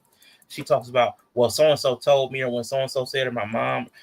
All these other opinions are informing her opinions and her feelings. She's basing her feelings based on what other people feel, which is. And she said that, like she said, I'm really big on like how what I do is going to affect the people around me, like my mom, my family, this and this. Like she said that is how she operates. Like I don't just make decisions and just think this is only what I want. Like I really do seek the approval of the people around me. So she's gonna be the type that'll lose herself in a relationship. Yeah. She makes all decisions for other people. She'll lose herself in life. She already has. She'll lose herself in life too, because like she said, most of her life she was the oldest. She's done this. She always worried about her sister. She's always, this and this. So this is how she live in life. She's always worried about other people. So she already. She said she did the same thing in the house too. She said she did the exact same problem. Mm-hmm. In the house, she do. Moving for other people. Yeah. So it's not just a relationship thing. It's just how she is. Yeah. So she's gonna have her struggles until she finds her own voice and not listen to everybody else. And at 27, she might have another 3 years of she's tagging along. Time. Yeah. All right. Well, listen, this is my last story I have for y'all, our last little topic. So I was listening to Deloney earlier, and I thought this was interesting. So I'm gonna start playing this. Lord. Tell me if there's something that y'all want to pause for, but this is about kicking kids out. Failure to launch, so to speak. But this is a little bit different than usual. Code Deloney to save 40%. All right, let's go to Milwaukee and talk to Dean. Hey, Dean, what's up? Hi, Dr. John. How are you? I'm doing great, brother. How are you, man? Good. Great to talk to you. You too. What's up? So I'll just start with my question, and then we can go from there. So me and my wife are trying to figure out how to tell our daughter it's time to move out without making her feel like, we're kicking her out. Now, how do you tell somebody that you're kicking them out without making them feel like you're kicking them out? Anybody have suggestions? Give her a date. But you don't want her to feel like she's being kicked out. Yeah, kicking her out would be like, you got to be gone by tomorrow or next week or something unrealistic. So I would set a reasonable date or come up with a plan with her. Oh, okay. Of the time period, yeah. So being asked to leave as opposed to being kicked out. Yeah. Okay. Ooh, that's a tough one because one of the hardest things for parents to come to grips with is that we cannot manage somebody else's feelings.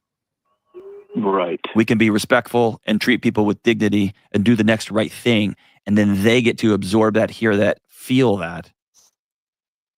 Yeah. In their own way. So, yeah. So how old are you guys? My wife and I are in our late 50s. Okay. And we've been married 34 years. Awesome. Three children. Yeah. Oh, late 50s. Let's say they're 59. 34 years, about 25. So if they're 59, they were 25 when they got married. Dang, that's not bad. 25, mid-20s. Okay. Yeah, great. How old's your daughter? Thank you. Our youngest daughter is the one I'm calling about. She's 24. Okay. So why do you want her gone? So why do you want her gone? Okay, so she's 24 years old. Well, the main reason is I'm just thinking, actually, when I say me and my wife are on the same page with this, but we don't see that there's going to be growth for her continuing to stay with us. She moved out when she went to school. She went to school for 2 years at a local state college. Okay, 24. She did 2 years at a local state college. And then didn't continue on, wasn't sure what she wanted to do. So we, of course, told her, you're always welcome to come back home. I guess we weren't thinking it was going to last this long. No way. No, see, we had, with our two older ones, we had similar situations where when they graduated from college, they did come back home, but it was 3-6 months, somewhere around there. Sure. And then they moved on. They moved out with roommates or a partner. And we're just trying to figure out the best way to tell our daughter that it's time. Because, again, I don't see any growth with her staying with us. She's a little bit of a reserved person, so she spends a lot of time in her room. She's a reader. She watches movies, but she working? She is working, yes. A little fact, she works actually with me at my job. Okay. So I get to see her pretty regular. So, 24. Mm-hmm. 2 years of college. You want her out of the house. You gonna kick her? You gonna fire her too? I'm just wondering. Man, fuck this bitch ass nigga. I'm like, so you let her work with you, but you don't want to live with you. Okay. But listen, she's fuck that bitch ass nigga. I'm low-key so why do triggered. you feel like that? No, like, why do you feel that way? Because the only reason, because he's judging her production in life based on her siblings. They not the same fucking people. He didn't say because she was lazy. Nope. He said because I raised 2 other kids and they came back from college too, but they was only here 3 to 6 months. So the fuck what? Mm-hmm. Dude, she graduated at 18. She went to college for 2 years. She been back 4 years. That's too long. You can't tell her she always welcome and then kick her out in 4 years. Well, always was for 3 to 6 months. Right, apparently so. Then why you just didn't tell her, yeah, you always willing to come back, but you got to leave in 6 months and then never come back ever again? Cocksucking piece of shit.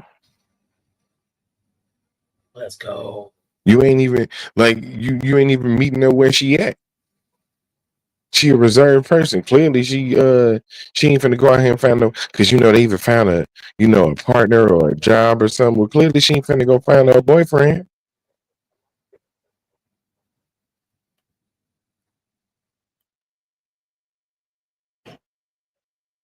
Sitting there trying to gauge her success in life and where she gonna come out based on the other kid's success. They 3 different fucking people.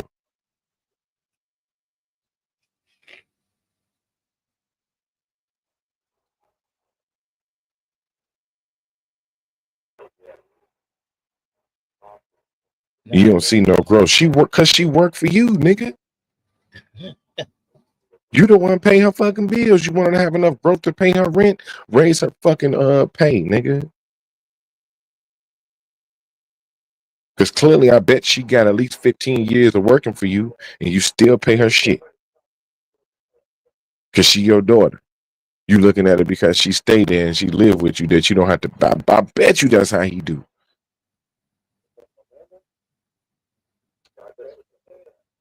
I'm gonna say maybe not, because I actually think when he said we work together, I don't even know if he's the boss. He may not be, but we'll see. I mean, we won't see. They don't specify, but they go into her finances just a little bit. So he's not. If he's the one paying her, he's not cheap. Either that, or she just is really good with money. Let's go a little bit further. She's a great kid. We don't have any issues with her. She helps. So no issues with her. Around the house. She does dishes. She'll cook a meal or two during the week. She helps mow the grass. Oh man. She's very financially responsible. She even helps with the grass. She's been working since she was 14 and has a huge savings account. We've discussed, her buying a home because she has a really nice nest egg to purchase a home. Mm-hmm. And she just kind of says, yeah, I'm looking. But that's where it kind of stops. So I was like, you've got this great person who's one of your children. She does all the things that everybody complains about. Oh, he just sits around and plays video games, or they're just not doing this, not doing that. She helps. She's even helping with yard work, with the whole gender role thing. This is a daughter. I was shocked that he wanted, like, even if you do want your daughter out the house so bad, it was hard for me to be like, why can't you just say that? Why do you want to feel like a good guy when you want to kick out your grown daughter? Right. Again, if that's your feeling, that's fine. But why do you want her to be happy about you kicking her out? Why do you not want to call it kicking her out? That's what you're doing. Like, be upfront about that. But it was hard for me to see. It's like, okay, somebody, she's a model citizen, a model child, and you're like, nah, I don't want you here. And again, if that's how you feel, that's how you feel. I wouldn't feel that way, but it's just, I was like, wow, she's a good person. She's helping out around. She contributes. It comes out later. She's even paying rent, and that's like, and you want to kick this daughter out to face whatever's in the world, even though she's reserved. And I was like, wow, it's just crazy to me. Again, he's entitled. Just doing shit. Yeah, I just hate the fact that he don't want her to feel like she's being kicked out. Like, no, I'm kicking her out. How do I kick my daughter out with the least possible damage? So I just you definitely kicking her out. I can see if she wasn't doing shit either. You definitely kicking her out because you just want to do some shit. I'm like, man. I love this conversation because she's not, I get this call a lot, but it's often, I've got a kid who's just laying around and won't get a job. Or I've got a kid who's smokes weed all day and plays video games, but doesn't want to go X, Y, and Z. You don't have that. You've got a pretty amazing young woman who is at 24 finding herself in what I think is the great trap of the 21st century, which is comfort. Yes. It's just comfortable. And she sounds like, now I'm going to tell you, you're talking about somebody who went to school, is working, is paying rent, and doesn't have the freedom of their own place. I don't like them calling that comfort. Mm-hmm. Yeah. Calling it comfort. She paying her way, apparently. Yeah, she's being a responsible adult. That's not comfortable. She's responsible. Now, although she hasn't busted her butt to live on her own, I don't necessarily know which maybe complacent. But I wouldn't call complacency comfortable. Nigga, she might be scared to go live on her own. It might be scared, for sure. Like, you know what I'm saying? We ain't even considered that. She might be scared to go live on her own. She didn't even ask her because he registering her actions and her growth on her siblings. Mm-hmm. And I don't even remember if they said they were both the siblings were both boys or anything. Because I mean, gender matters too. Right. He said one because of a partner, so that sounds like that'd probably be a girl. Okay. Yeah, they're roommates or partner. Yeah. I don't know, man. Like she's an amazing person of character because she's helping out all over the place. She's not just she sounds like she's awesome, but she's also just comfortable. Yes, she's great. We go on vacations with her and my other children. She is a great person. Can I high five you and your wife, dude? No. Y'all have done amazing. Can I high five him in the face? Can I high five him in the face? I have to bounce. I'm gonna drop off. All right, bro. All right.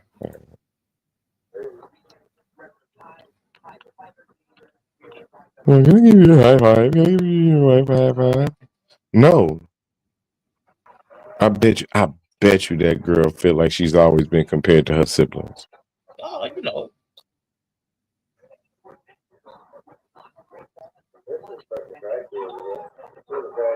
You know it. I mean, this is how they feel. Most parents that I know are not as good as they think at hiding the way they truly feel. Don't treat all my kids the same. Nah. No. You've never. I love all my children equally. No. No, you don't. Yeah, thank you. It's awesome. Thank you. So here's where I think this is pretty cool. And y'all get to do a couple of things. I want you and your wife to, and you probably have already done this, but I'm going to say this for the listeners.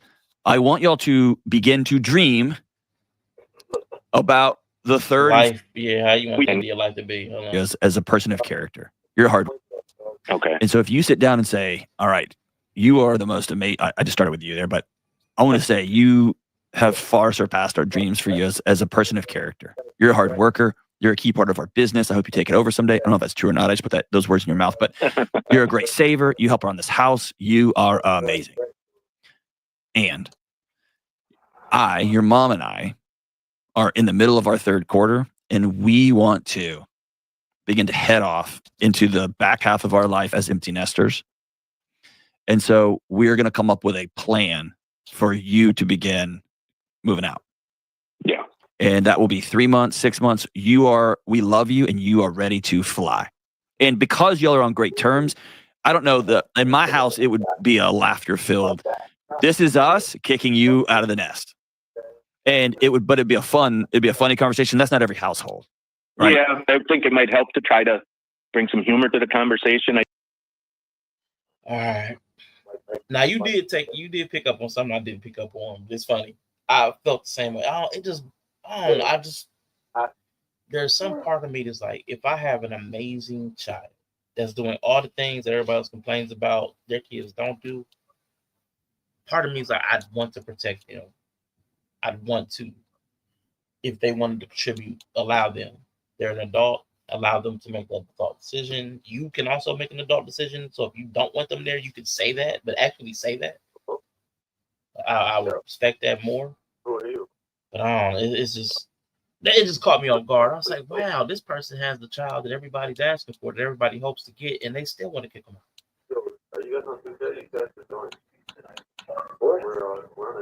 In this economy. But they said they got a nest egg, so it's like, I just have so many different feelings about this. I didn't organize my thoughts around this. As much as everybody talks about money and the economy, I'm sure this person knows how expensive things are, and then putting them on the path, they're like, okay, I want you to own a home. Maybe they're ready for it. Maybe they're not. Maybe they financially are. Maybe they just don't feel like I'm ready for all the repairs and things that come with a house. Any number of things. But I don't even know that they've even had the conversations. I was like, man, but I just don't know. Even when people get the partner or the child that everybody says they want, it's still not enough. There's never a reason to keep somebody around. And you said something a long time ago. Everybody finds a reason. Everything that everybody talks about is how to get rid of people, not how to keep them. Right.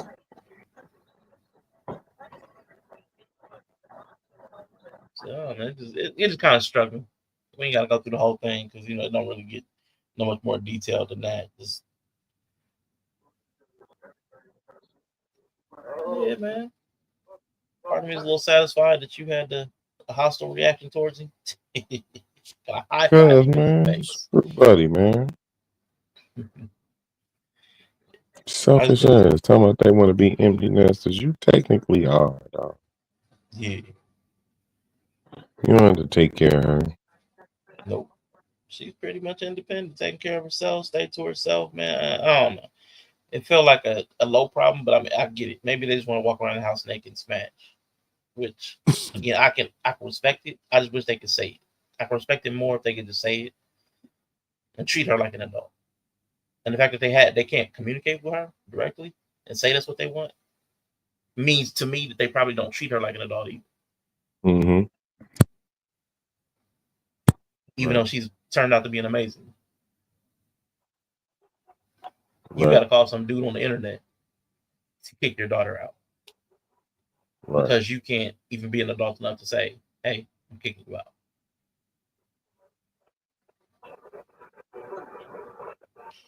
But talking about they don't see no growth. Man, but she's an amazing person. Yeah. I'm gonna find out she awesome as hell. Yeah. So either they want her to get married,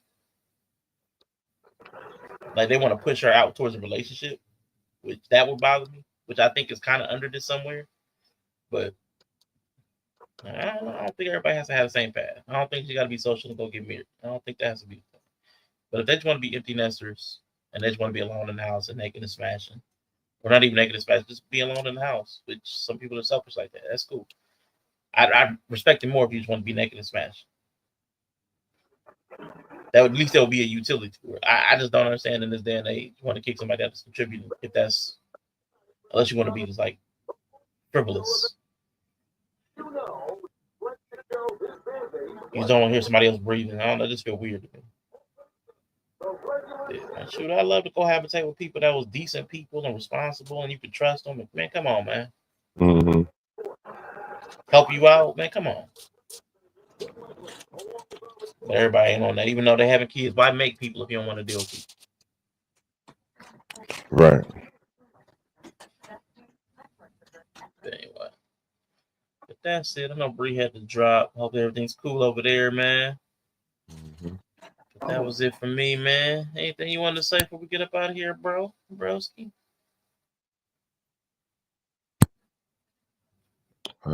Nope. I'm glad y'all had a day off, man. It's always cool to kick it with y'all. Thank everybody that stopped in. You know, Nova, we had Dory, Mr. He Said, Mr. She Said, Red Lipstick, vibes coming through. Man, appreciate all of y'all for swinging by, man. But we can ready to head up out.